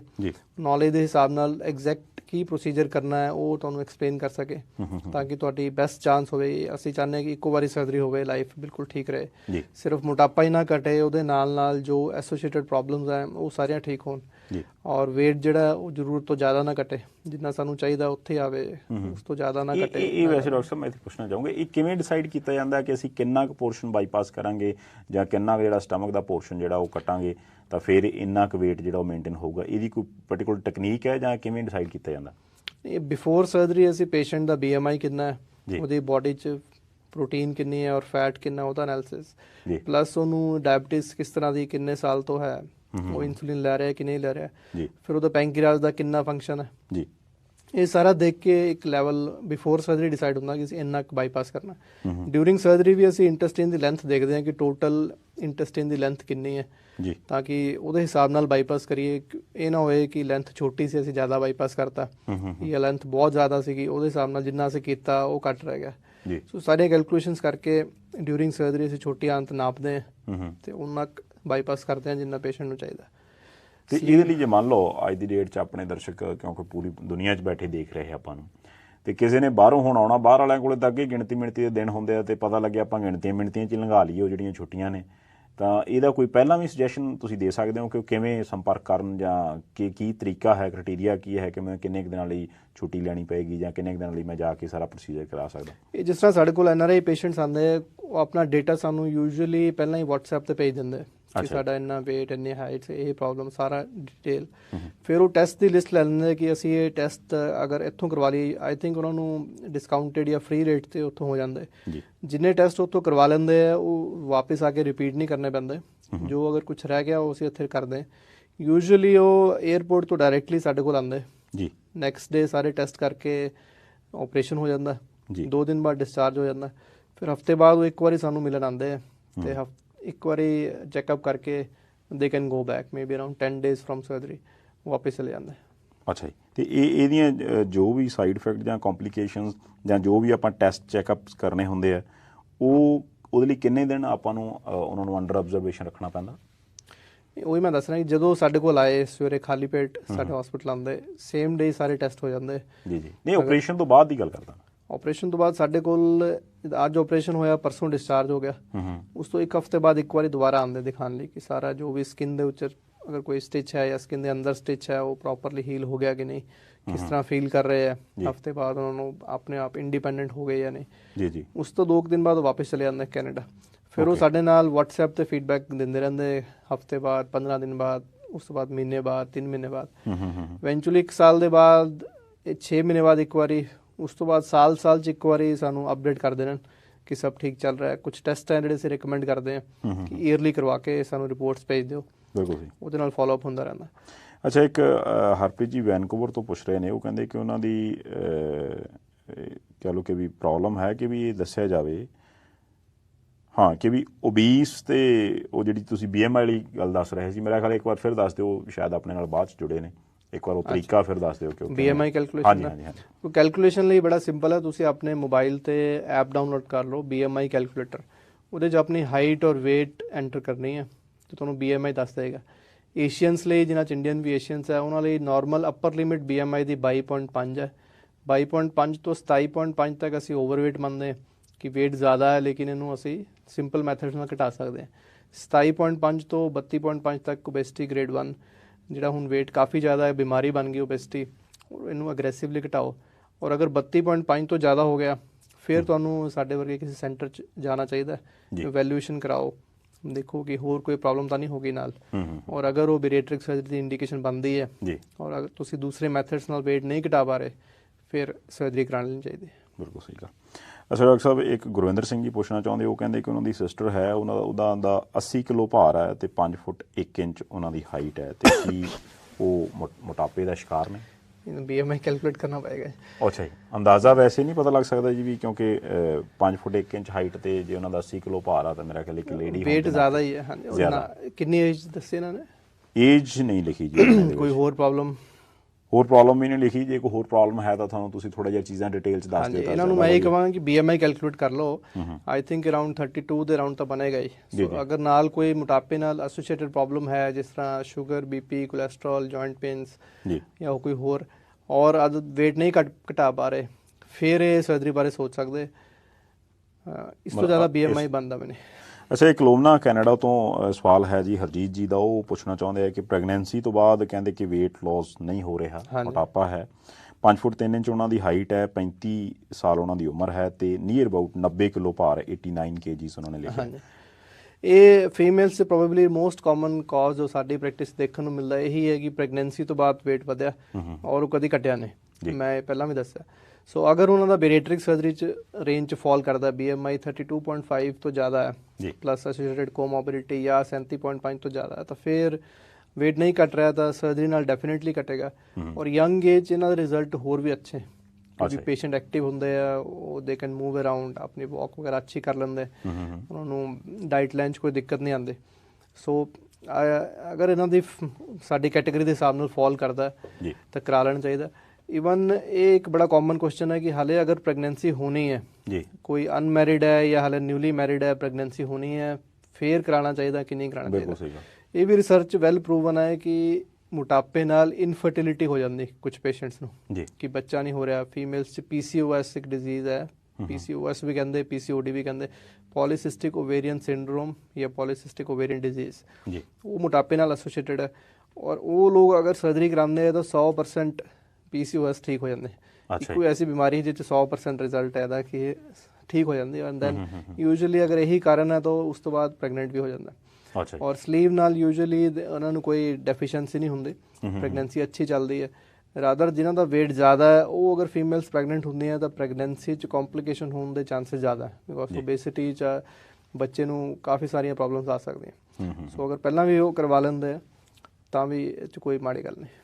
ਅੱਛਾ, ਇੱਕ ਗੱਲ, ਜਦੋਂ ਤੁਸੀਂ ਪ੍ਰੈਗਨੈਂਸੀ ਦੀ ਗੱਲ ਕਰ ਰਹੇ ਹੋ ਤਾਂ ਮੇਰਾ ਖਿਆਲ ਪ੍ਰੈਗਨੈਂਸੀ ਦੇ ਦੌਰਾਨ ਤਾਂ ਡਾਕਟਰਸ ਬਹੁਤ ਸਾਰੀਆਂ ਜਿਹੜੀਆਂ ਕਹਿ ਲਓ ਕਿ ਡਾਈਟਸ ਦੱਸਦੇ ਨੇ ਕਿ ਤੁਸੀਂ ਆਹ ਖਾਣਾ, ਆਹ ਖਾਣਾ, ਆਹ ਖਾਣਾ, ਪਰ ਜਦੋਂ ਤੁਸੀਂ ਆਪਣੇ ਆਪਰੇਸ਼ਨ ਦੀ ਗੱਲ ਕਰ ਰਹੇ ਹੋ ਤਾਂ ਇਹਦੇ ਵਿੱਚ ਕੁਝ ਇੱਕ ਕਹਿ ਲਓ ਕਿ ਸਪਲੀਮੈਂਟਸ ਨਾਲ ਲੈਣੇ ਪੈ ਜਾਂਦੇ ਆ, ਤਾਂ ਉਹ ਕਿਤੇ ਦੋਵੇਂ ਖੁਰਾਕਾਂ ਜਾਂ ਕਹਿ ਲਓ ਕਿ ਉਹ ਬਾਡੀ ਉਹਦੇ ਲਈ ਠੀਕ ਹੁੰਦੀ ਹੈ, ਮਤਲਬ ਉਹ ਸਹੀ ਯੂਜੂਅਲੀ ਕੀ ਹੈ, ਜਿਸ ਤਰ੍ਹਾਂ ਤੁਸੀਂ ਇਹ ਵੀ ਦੱਸ ਰਹੇ ਕਿ ਪ੍ਰੈਗਨੈਂਸੀ 'ਚ ਜਿੰਨਾ ਖਾਣਾ ਰਿਕਮੈਂਡਡ ਹੈ ਪੇਸ਼ੈਂਟ ਉਸ ਤੋਂ ਕਈ ਗੁਣਾ ਜ਼ਿਆਦਾ ਖਾਂਦੇ ਜੀ, ਤਾਂ ਹੀ ਕਰਕੇ ਉਹਨਾਂ ਨੂੰ ਓਬੇਸਿਟੀ ਹੋ ਜਾਂਦੀ। ਪ੍ਰੈਗਨੈਂਸੀ ਦੇ ਖਾਣੇ ਦਾ ਮਤਲਬ ਇਹ ਨਹੀਂ ਕਿ ਤੁਸੀਂ ਆਪਣੇ ਆਪ ਨੂੰ ਓਬੀਜ਼ ਬਣਾ ਲਓ, ਅਸੀਂ ਉਨਾ ਹੀ ਜ਼ਿਆਦਾ ਖਾਣਾ ਹੈ ਜਿੰਨਾ ਅੰਦਰ ਬੱਚੇ ਨੂੰ ਐਕਸਟਰਾ ਚਾਹੀਦਾ ਜੀ, ਪਰ ਅਸੀਂ ਉਸ ਤੋਂ ਕਈ ਟਾਈਮ ਜ਼ਿਆਦਾ ਖਾ ਕੇ ਉਹ ਸਾਰਾ ਫਿਰ ਜਿਹੜਾ ਐਕਸਟਰਾ ਕੈਲੋਰੀਜ਼ ਹੈ ਉਹ ਫੈਟ ਦੀ ਫਾਰਮ 'ਚ ਸਟੋਰ ਹੋ ਜਾਂਦੇ ਔਰ ਉਹ ਬਾਅਦ 'ਚੋਂ ਬਰਨ ਆਊਟ ਨਹੀਂ ਹੁੰਦੇ। ਸੋ ਆਫਟਰ ਸਰਜਰੀ ਉਹ ਜਿਹੜਾ ਵੇਟ ਲਾਸ ਹੈ ਉਨਾ ਜ਼ਿਆਦਾ ਨਹੀਂ ਹੋਏਗਾ ਐਕਸਪੋਨੈਂਸ਼ੀਅਲ, ਕਿਉਂਕਿ ਉਹ ਇੱਕ ਲਿਮਿਟ ਤੱਕ ਹੀ ਖਾਣ ਪਾਉਣਗੇ, ਉਸ ਤੋਂ ਜ਼ਿਆਦਾ ਖਾ ਨਹੀਂ ਪਾਉਣਗੇ, ਔਰ ਉਨਾ ਕੀ ਹੋਏਗਾ ਜਿੰਨਾ ਕੁ ਚਾਹੀਦਾ। ਅੱਛਾ, ਇੱਕ ਗੱਲ ਦੱਸਿਓ, ਇਹਦੇ ਵਿੱਚ ਏਜ ਲਿਮਿਟ ਦੇ ਬਹੁਤ ਸਾਰੇ ਸਵਾਲ ਆ ਰਹੇ ਕਿ ਏਜ ਦੀ ਲਿਮਿਟ ਕੀ ਹੈ ਇਸ ਸਰਜਰੀ ਦੀ? ਕੋਈ ਜਿਹੜੇ ਨਾਰਮਲ ਅਸੀਂ ਗੱਲ ਕਰੀਏ ਕਿ ਪੈਰਾਮੀਟਰਸ ਦੀ ਤਾਂ 18 ਸਾਲ ਤੋਂ ਲੈ ਕੇ 65 ਈਅਰਸ ਤੱਕ ਇਹਦੀ ਏਜ ਲਿਮਿਟ ਹੈ ਜੀ, ਜਿਹਦੇ 'ਚ ਸਾਨੂੰ ਕੋਈ ਜ਼ਿਆਦਾ ਸੋਚਣ ਦੀ ਲੋੜ ਨਹੀਂ ਕਿ ਇੰਨੀ ਕਿ ਏਜ ਹੈ ਤਾਂ ਬਾਕੀ ਸਾਰੇ ਚੀਜ਼ਾਂ ਦੇਖ ਕੇ ਅਸੀਂ ਸਰਜਰੀ ਕਰ ਸਕਦੇ ਹਾਂ। ਅੱਛਾ ਜੀ, ਕੁਝ ਕੇਸਿਸ 'ਚ ਇਸ ਤੋਂ ਜ਼ਿਆਦਾ ਵੀ ਕਰ ਸਕਦੇ, ਅਗਰ 70 ਈਅਰ ਤੱਕ ਪੇਸ਼ੈਂਟ ਬਿਲਕੁਲ ਫਿੱਟ ਹੈ, ਉਹਨੂੰ ਹੋਰ ਸਰਜਰੀ ਦਾ ਰਿਸਕ ਇੰਨਾ ਜ਼ਿਆਦਾ ਨਹੀਂ ਹੈ ਔਰ ਸਰਜਰੀ ਦਾ ਬੈਨੀਫਿਟ ਉਹਨੂੰ ਦਿਖ ਰਿਹਾ ਕਿ ਕਾਫੀ ਹੋਏਗਾ, ਉਹਨਾਂ 'ਚ ਵੀ ਕਰ ਸਕਦੇ ਹਾਂ ਜੀ। ਔਰ ਕੁਝ ਯੰਗਰ ਪੇਸ਼ੈਂਟਸ 18 ਤੋਂ ਘੱਟ ਦੇ ਵੀ ਕਾਫੀਆਂ ਦੀ ਸਰਜਰੀਜ਼ ਹੋਈਆਂ, ਪਰ ਉਹ ਉਹਨਾਂ 'ਚ ਜਿਹੜੇ ਐਕਸਟ੍ਰੀਮਲੀ ਓਬੀਜ਼ ਹੈ, ਬਹੁਤ ਜ਼ਿਆਦਾ ਬੱਚਿਆਂ ਦਾ ਵੇਟ ਹੈ, ਹੋਰ ਕੁਝ ਨਹੀਂ ਕੰਮ ਕਰ ਪਾ ਰਿਹਾ, ਤਾਂ ਉਹਨਾਂ 'ਚ ਅਸੀਂ ਸਰਜਰੀਜ਼ ਕਰ ਸਕਦੇ, ਪਰ ਯੂਜੂਅਲੀ ਜਿਹੜਾ ਰੇਂਜ ਹੈਗੀ that is between 18 and 65 years. ਅੱਛਾ, ਇੰਦਰਜੀਤ ਸਿੰਘ ਜੀ ਨਿਊਜ਼ੀਲੈਂਡ ਤੋਂ ਪੁੱਛ ਰਹੇ ਹੋ, ਕਹਿੰਦੇ ਕਿ ਵੀ ਮੇਰੀ ਨਾ ਘੁਰਾੜਿਆਂ ਦੀ ਬੜੀ ਪ੍ਰੋਬਲਮ ਹੈ ਜੀ, ਹਾਂਜੀ, ਮੋਟਾਪਾ ਵੀ ਹੈਗਾ, ਇਹ ਠੀਕ ਹੋ ਸਕਦੀ ਇਹਦੇ ਨਾਲ? ਬਿਲਕੁਲ ਠੀਕ ਹੋ ਸਕਦੀ। ਘੁਰਾੜਿਆਂ ਦਾ ਲਿੰਕ ਹੀ ਮੋਟਾਪੇ ਨਾਲ, ਥੋੜ ਦੇ ਅੰਦਰ, ਗਲੇ ਦੇ ਅੰਦਰ ਫੈਟ ਜ਼ਿਆਦਾ ਹੋ ਜਾਂਦੀ ਹੈ, ਜਦੋਂ ਪੇਸ਼ੈਂਟ ਸੌਂਦਾ ਤਾਂ ਇਹ ਮਸਲਸ ਰਿਲੈਕਸ ਹੋ ਜਾਂਦੇ, ਟੰਗ ਜਿਹੜੀ ਹੈ ਉਹ ਥੋੜੀ ਪਿੱਛੇ ਨੂੰ ਫਾਲ ਕਰਦੀ, ਉਹਦੇ ਕਰਕੇ ਖਰਾਟੇ ਆਉਂਦੇ। ਇਹ ਖਰਾਟੇ ਕਾਫੀ ਖਤਰਨਾਕ ਵੀ ਹੋ ਸਕਦੇ। ਅੱਛਾ ਜੀ, ਜਦੋਂ ਅਸੀਂ ਸੌਂਦੇ ਹਾਂ ਤਾਂ ਜਿਹੜਾ ਸਾਡਾ ਏਅਰ ਅੰਦਰ ਜਾ ਰਹੀ ਹੈ ਉਹ ਘਟਣ ਕਰਕੇ ਆਕਸੀਜਨ ਦੇ ਲੈਵਲ ਘਟਦੇ ਜਾਂਦੇ, ਫਿਰ ਇੱਕ ਲੈਵਲ ਤੇ ਆ ਕੇ ਪੇਸ਼ੈਂਟ ਇੰਨਾ ਫੈਡਅਪ ਹੋ ਜਾਂਦਾ ਕਿ ਇੱਕਦਮ ਉੱਠਦਾ ਘਬਰਾ ਕੇ ਕਿ ਆਕਸੀਜਨ ਘਟ ਗਈ, ਸਡਨ ਨੂੰ ਜਾਗ ਆਉਂਦੀ। ਜ਼ਿਆਦਾਤਰ ਇੱਦਾਂ ਦੇ ਪੇਸ਼ੈਂਟ ਨੂੰ ਯਾਦ ਨਹੀਂ ਰਹਿੰਦਾ ਮਾਰਨਿੰਗ ਕਿ ਉੱਠੇ, ਔਰ ਇਹ ਕਈ ਵਾਰੀ ਰਿਪੀਟ ਹੁੰਦਾ, ਪੂਰੀ ਰਾਤ ਉਹ ਥੋੜ੍ਹੀ ਦੇਰ ਸੌਂਦੇ ਹੈ, ਫਿਰ ਇੱਕ ਵਾਰ ਹਲਕਾ ਜਿਹਾ ਉੱਠਦੇ, ਫਿਰ ਸੌ ਜਾਂਦੇ, ਔਰ ਇਹੀ ਫਿਰ ਬੋਡੀ ਨੂੰ ਅਸਰ ਕਰਦੀ, ਇਹਦੇ ਨਾਲ BP ਵੱਧਦਾ ਹੈ, ਹਾਰਟ ਦੀ ਪ੍ਰੋਬਲਮ ਆਉਂਦੀ ਹੈ। ਦਿਨ ਦੇ ਟਾਈਮ ਉਹਨਾਂ ਨੂੰ ਜ਼ਿਆਦਾ ਨੀਂਦ ਆਉਂਦੀ ਬਿਕੋਜ਼ ਰਾਤ ਨੂੰ ਨੀਂਦ ਨਹੀਂ ਪੂਰੀ ਹੋਈ, ਔਰ ਇਹ ਲਾਈਫ ਲਈ ਕਾਫੀ ਖਤਰਨਾਕ ਵੀ ਹੋ ਸਕਦਾ। ਬੈਰੀਐਟ੍ਰਿਕ ਇਜ਼ ਦੀ ਬੈਸਟ ਆਂਸਰ। ਅਗਰ ਵੇਟ ਜ਼ਿਆਦਾ ਹੈ ਤਾਂ ਇਹਦਾ ਰੈਜ਼ੋਲੂਸ਼ਨ ਆਲਮੋਸਟ 100% ਹੈ ਕਿ ਆਲਮੋਸਟ ਸਾਰੇ ਪੇਸ਼ੈਂਟ ਠੀਕ ਹੋ ਜਾਂਦੇ। ਅੱਛਾ, ਇੱਕ ਬਲਦੀਪ ਸਿੰਘ ਜੀ ਦਾ ਸਵਾਲ ਹੈ, ਐਂਡ ਇਹ ਪਹਿਲਾਂ ਵੀ ਕਈ ਵਾਰ ਅਕਸਰ ਸਵਾਲ ਆਉਂਦਾ ਕਿ ਵੀ ਜਿਹੜਾ ਲਿਟਲ ਵਾਲਾ ਕੰਮ ਹੈ ਜੀ ਉਹ ਫਿਰ ਤੁਸੀਂ ਬੰਦ ਕਰਾ ਦਿੰਦੇ ਹੋ ਸਰਜਰੀ ਤੋਂ ਬਾਅਦ? ਨਹੀਂ, ਇਹ ਦੇਖੋ, ਡਰਿੰਕ ਕਰਨਾ ਸਰਜਰੀ ਨੂੰ ਵਜ੍ਹਾ ਅਸੀਂ ਭੁੱਲ ਵੀ ਜਾਈ, ਅਦਰਵਾਈਜ਼ ਵੀ ਕੋਈ ਡਾਕਟਰ ਨੂੰ ਪੁੱਛੇ ਕਿ ਡਰਿੰਕ ਜਿਹੜੀ ਹੈਲਦੀ ਹੈ ਜਾਂ ਨਹੀਂ ਹੈ, ਸੋ ਇਹਦਾ ਕੋਈ ਬਹੁਤ ਜ਼ਿਆਦਾ ਅੱਛਾ ਇਫੈਕਟ ਤਾਂ ਨਹੀਂ ਹੈ, ਬਟ ਓਕੇਜਨਲੀ ਤੁਸੀਂ ਲੈ ਸਕਦੇ ਹੋ। Occasion should not be very frequent ਕਿ ਥੋੜਾ ਔਨ ਐਂਡ ਆਫ। ਨਹੀਂ, ਓਕੇਜਨਲੀ ਪੰਜਾਬੀਆਂ ਦਾ ਓਕੇਜਨ ਤਾਂ ਇਦਾਂ ਹੁੰਦਾ ਨਾ, ਉਹ ਕਹਿੰਦਾ ਵੀ ਅੱਜ ਯਾਰ ਮੀਂਹ ਪੈਣਾ ਸੀ ਤੇ ਮੈਂ ਤਾਂ ਪੀ ਲਈ, ਤੇ ਕਹਿੰਦਾ ਅੱਜ ਕਿਉਂ ਪੀਤੀ, ਕਹਿੰਦਾ ਅੱਜ ਮੀਂਹ ਪਿਆ ਨਹੀਂ ਤਾਂ ਪੀ ਲਈ, ਹੈ ਨਾ। ਨਹੀਂ, ਫਿਰ ਉਹੀ ਮੈਂ ਦੱਸ ਰਿਹਾ ਕਿ occasion should not be every day, ਕਿ ਹਰ ਰੋਜ਼ ਨਹੀਂ, ਜੋ ਮਤਲਬ ਹੈਲਦੀ ਲਾਈਫ ਸਟਾਈਲ ਹੈ ਜਿਹਦੇ 'ਚ ਇਹ ਨਹੀਂ ਕਿ ਅਲਕੋਹਲ ਨੂੰ ਅਸੀਂ 100% ਸਟਾਪ ਹੀ ਕਰਨਾ। ਸੇ ਵਨਸ ਇਨ ਅ ਵੀਕ ਔਰ ਵਨਸ ਇਨ 2 ਵੀਕਸ ਥੋੜਾ ਜਿਹਾ ਅਲਕੋਹਲ ਲੈਣਾ is acceptable with in limits, ਉਹ ਤੁਸੀਂ ਫੋਲੋ ਕਰਨਾ। ਅਗਰ ਤੁਸੀਂ ਉਹ ਸਭ ਕਰੋਗੇ ਜੋ ਬਿਫੋਰ ਸਰਜਰੀ ਕਰਦੇ ਰਹੇ ਐਸ ਸੱਚ, ਜਿਹੜਾ ਮੋਟਾਪੇ ਦਾ ਕਾਰਨ ਸੀਗਾ, ਫਿਰ ਤਾਂ ਤੁਸੀਂ ਹਰ ਸਰਜਰੀ ਨੂੰ ਓਵਰਪਾਵਰ ਕਰ ਦੋਗੇ ਓਵਰ ਈਅਰਸ, ਕਿਉਂਕਿ ਲਾਈਫ ਬੜੀ ਲੰਬੀ ਹੁੰਦੀ। ਸਾਨੂੰ ਲੱਗਦਾ ਸੀ ਅੱਜ ਸਰਜਰੀ ਕਰਾ ਲਈ, ਸਾਲ 'ਚ ਅਸੀਂ weight ਘਟਾ ਲਿਆ, ਪਰ ਉਹਦੇ ਅੱਗੇ ਬਹੁਤ ਸਾਰੇ ਸਾਲ ਹੋਰ ਪਏ ਜੀ। ਸੋ ਇੱਕ ਲਾਈਫ ਸਟਾਈਲ ਚੇਂਜ ਕਰਨਾ ਵੀ ਇੱਕ ਬੜਾ ਇੰਪੋਰਟੈਂਟ ਫੈਕਟਰ ਹੈ। ਅਗਰ ਕੋਈ ਡਿਸੀਜਨ ਲੈ ਰਿਹਾ ਹੈ ਕਿ ਹਾਂ ਹੁਣ ਮੈਂ ਵਾਕਈ weight ਘਟਾਉਣਾ ਹੈ, ਦੈਟ ਮੀਨਸ ਕਿ ਉਹਦੇ 'ਚ ਇੰਨੀ ਸੈਂਸ ਹੈ ਕਿ ਹੁਣ ਮੇਰਾ weight ਜਾਂ ਮੇਰਾ ਲਾਈਫ ਸਟਾਈਲ ਇੰਨਾ ਅਨਹੈਲਦੀ ਹੋ ਗਿਆ ਕਿ ਮੈਨੂੰ ਸਰਜਰੀ ਕਰਾਉਣੀ ਪੈ ਰਹੀ। ਸੋ ਉਹਦੇ ਨਾਲ ਇਹ ਵੀ ਆਪਣੇ ਅੰਦਰ ਇਹ ਥਾਟ ਪ੍ਰੋਸੈਸ ਗਰੋ ਕਰੋ ਕਿ ਅਸੀਂ ਹੁਣ ਆਪਣੇ ਡਿਸਿਪਲਿਨ ਵੀ ਲਿਆਉਣਾ ਹੈ, ਡਾਈਟ ਹੈਲਦੀ ਲੈਣੀ ਹੈ, ਔਰ ਡਰਿੰਕਸ ਨੂੰ ਇਨ ਕੰਟਰੋਲੇਬਲ ਫੈਸ਼ਨ ਲੈਣਾ ਜੋ ਐਕਸੈਪਟਡ ਹੈਗਾ, ਰਾਦਰ ਦੈਨ ਕਿ ਆਊਟ ਆਫ ਐਕਸੈਪਟਡ ਕੁਆਂਟੀਟੀਜ਼। ਸੋ ਮੇਰਾ ਖਿਆਲ ਹੈ ਜੀ ਇਹ ਵੀ ਤੁਹਾਨੂੰ ਜਵਾਬ ਮਿਲ ਗਿਆ ਹੋਣਾ ਇਸ ਗੱਲ ਦਾ, ਵੀ ਡਾਕਟਰ ਸਾਹਿਬ ਇਹ ਨਹੀਂ ਕਹਿੰਦੇ ਵੀ ਤੁਸੀਂ ਨਾ ਪੀਓ ਜੀ ਸਦਕੇ, ਪਰ ਉਹ ਕਹਿੰਦੇ ਉਹ ਤਾਂ ਵੈਸੇ ਹੀ ਮਾੜੀ ਚੀਜ਼ ਹੈ ਤੇ ਆਪਾਂ ਉਹਨੂੰ ਕੱਲ੍ਹ ਹੀ ਐਕਸੈਸ ਦੇ ਵਿੱਚ ਪੀਣਾ, ਜੋ ਰਿਕਮੈਂਡਡ ਹੈ ਉਨੀ ਕੁਆਂਟੀਟੀ 'ਚ। ਹਾਂ, ਇਹ ਰਿਕਮੈਂਡਡ ਕੀ ਹੈ ਜੀ ਉਹ ਵੀ ਦੱਸ ਹੀ ਦਿਓ, ਕਿਉਂਕਿ ਬਾਅਦ ਵੀ ਸਵਾਲ ਆ ਜਾਣਗੇ। ਉਹ ਡਿਪੈਂਡ ਕਰਦਾ, ਅਲੱਗ-ਅਲੱਗ ਪੇਸ਼ੈਂਟ ਟੂ ਪੇਸ਼ੈਂਟ ਹੈਗਾ। ਅੱਛਾ, let us not go into that. ਅੱਛਾ ਜੀ, ਮਤਲਬ ਆਪਾਂ ਰਿਕਮੈਂਡ ਨਾ ਹੀ ਕਰੀਏ ਵੀ ਕਿੰਨੀ ਪੀਣੀ ਚਾਹੀਦੀ ਹੈ। ਸੋ ਆਪਾਂ ਇਹ ਰਿਕਮੈਂਡ ਹੀ ਨਹੀਂ ਕਰਦੇ ਜੀ ਵੀ ਤੁਸੀਂ ਦਾਰੂ ਪੀਓ, ਸੋ ਦਾਰੂ ਕੋਈ ਵਧੀਆ ਚੀਜ਼ ਨਹੀਂ ਹੈਗੀ। ਹਾਂ, ਜੇ ਤੁਸੀਂ ਇਹਨੂੰ ਛੱਡ ਸਕਦੇ ਹੋ ਤਾਂ ਬਹੁਤ ਵਧੀਆ ਗੱਲ ਹੈ, ਕਿਉਂਕਿ ਅਲਟੀਮੇਟਲੀ ਤਾਂ ਜੀਵਨ ਹੈ, ਤੇ ਜੇ ਆਪਾਂ ਜੀਵਨ ਲੰਬਾ ਜੀਵਾਂਗੇ ਤੇ ਮੇਰੇ ਖਿਆਲ ਉਹ ਜ਼ਿਆਦਾ ਵਧੀਆ। ਤੇ ਜੇ ਆਪਾਂ ਇਹ ਕਹਿਣਾ ਵੀ ਮੈਂ 4 ਦਿਨ ਪੀ ਕੇ ਜੇ 3-4 ਘੰਟੇ ਤੁਸੀਂ ਸੁੱਤੇ ਰਹੇ ਤੇ ਉਹ ਜ਼ਿੰਦਗੀ ਤੇ ਗਵਾ ਲਏ, ਤੇ ਉਹਦਾ ਕੀ ਫਾਇਦਾ? ਉਹਦੇ ਨਾਲ ਚੰਗਾ ਬੰਦਾ ਕੋਈ ਨਾ ਕੋਈ ਵਧੀਆ ਕੰਮ ਕਰੇ, ਹੈਲਦੀ ਕੰਮ ਕਰੇ। ਅੱਛਾ, ਸਵਾਲ ਇੱਕ ਹੋਰ ਸੀਗਾ ਜੀ, ਉਹ ਇਹ ਸੀ ਕਿ ਜਿਹੜੇ ਤੁਸੀਂ 2 ਤਰੀਕੇ ਦੱਸੇ ਕਿ ਇੱਕ ਤਾਂ ਜਿਹੜਾ ਕਹ ਲਓ ਕਿ ਪੇਟ ਦਾ ਸਾਈਜ਼ ਛੋਟਾ ਕੀਤਾ ਜਾਂਦਾ, ਤੇ ਇੱਕ ਪੇਟ ਦੇ ਵਿੱਚ ਜਿਹੜੀ ਛੋਟੀ ਅੰਤੜੀ ਹੈ ਉਹਨੂੰ ਬਾਈਪਾਸ ਕੀਤਾ ਜਾਂਦਾ। ਇਸ ਤੋਂ ਇਲਾਵਾ ਵੀ ਕੋਈ ਮੋਟਾਪੇ ਦੇ ਵਿੱਚ ਟੈਕਨੀਕ ਹੈ, ਜਾਂ ਇਹ ਸਿਰਫ ਇਹੀ 2 ਟੈਕਨੀਕਸ ਅੱਜ ਦੀ ਡੇਟ ਚੱਲ ਰਹੀਆਂ? ਇਹ ਕਾਫੀ ਸਾਰੀਆਂ ਹੈ, ਜਿਹੜੇ ਆਪਰੇਸ਼ਨਸ ਹੈ ਉਹ ਹੋਰ ਵੀ ਕਾਫੀ ਸਾਰੇ ਹੈ। ਇਹ 2 ਮੈਂ ਤਾਂ ਦੱਸੇ ਕਿਉਂਕਿ ਇਸ ਵੇਲੇ ਇੰਡੀਆ 'ਚ ਈਵਨ ਸਾਡੇ ਸੈਂਟਰ 'ਚ ਵੀ ਇਹ ਦੋਨੋਂ ਮੋਸਟ ਕਾਮਨ ਹੈ। ਜੀ। ਅਗਰ ਅਸੀਂ ਹੋਰ ਡਿਫਰੈਂਟ ਟਾਈਪਸ ਆਫ ਬਾਈਪਾਸ ਦੱਸਦੇ ਜਾਵਾਂਗੇ ਫਿਰ ਕਨਫਿਊਜ਼ਨ ਜ਼ਿਆਦਾ ਹੋਏਗਾ। ਉਸ ਤੋਂ ਇਲਾਵਾ ਇੱਕ ਅਪਕਮਿੰਗ ਚੀਜ਼ ਹੈ ਕਿ ਬੈਲੂਨ। ਬੈਲੂਨ ਦਾ ਮਤਲਬ ਹੈ ਕਿ ਅਸੀਂ ਐਂਡੋਸਕੋਪ ਨਾਲ ਇੱਕ ਕੈਮਰੇ ਦੇ ਰਾਹੀਂ ਸਟਮਕ ਦੇ ਵਿੱਚ ਬੈਲੂਨ ਪਾ ਦਿੰਦੇ ਹਾਂ। ਬੈਲੂਨ ਨੂੰ ਸਲਾਈਨ ਨਾਲ ਜਾਂ ਪਾਣੀ ਨਾਲ ਭਰ ਦਿੰਦੇ ਹਾਂ ਤਾਂ ਕਿ ਸਟਮਕ ਦੇ ਵਿੱਚ ਪਹਿਲਾਂ ਹੀ ਕਾਫੀ ਉਹਦੀ ਸਪੇਸ ਜਿਹੜੀ ਆਕੂਪਾਈਡ ਰਹੇ। ਅੱਛਾ। ਫਿਰ ਥੋੜਾ ਖਾਣਾ ਖਾ ਕੇ ਪੇਸ਼ੈਂਟ ਨੂੰ ਫੀਲਿੰਗ ਆਏਗੀ ਕਿ ਪੇਟ ਭਰ ਗਿਆ, ਕਿਉਂਕਿ ਪਹਿਲਾਂ ਹੀ ਬੈਲੂਨ ਹੈਗਾ। ਜੀ। ਸੋ ਇਹ ਇੱਕ ਨਵੀਂ ਟੈਕਨੀਕ ਹੈ, ਪਰ ਪ੍ਰੋਬਲਮ ਇਹ ਹੈ ਕਿ ਬੈਲੂਨ 6 ਮਹੀਨੇ ਤੋਂ 1 ਸਾਲ ਤੱਕ ਰੱਖਿਆ ਜਾ ਸਕਦਾ। ਉਸ ਤੋਂ ਬਾਅਦ ਬੈਲੂਨ ਨੂੰ ਕੱਢਣਾ ਪੈਂਦਾ, ਕਿਉਂਕਿ ਉਹ ਫੋਰਨ ਬੋਡੀ ਹੈ, ਸਟਮਕ 'ਚ ਹਮੇਸ਼ਾ ਨਹੀਂ ਰੱਖ ਸਕਦੇ। ਜਦੋਂ ਉਹਨੂੰ ਅਸੀਂ ਕੱਢ ਦਿਆਂਗੇ weight ਥੋੜਾ ਘੱਟ ਜਾਏਗਾ, ਫਿਰ you are as good as before. ਤੁਹਾਨੂੰ ਆਪਣਾ ਪ੍ਰੋਪਰ ਕੰਟਰੋਲ ਰੱਖਣਾ ਪਏਗਾ, ਉਹਨੂੰ ਮੇਨਟੇਨ ਕਰਨਾ ਤੁਹਾਡੇ 'ਤੇ। ਇਸ ਤਰ੍ਹਾਂ ਅਸੀਂ ਸਰਜਰੀ ਕਰਤੀ ਤਾਂ ਇੱਕ ਹਾਰਮੋਨ ਘਟਾਤੇ, ਸਟਮਕ ਪਰਮਾਨੈਂਟਲੀ ਛੋਟਾ ਕਰਤਾ, ਉਹ ਪਰਮਾਨੈਂਟ ਚੀਜ਼ ਨਹੀਂ ਹੈ, ਉਹ ਟੈਂਪਰੇਰੀ ਫੇਜ਼ ਹੈ।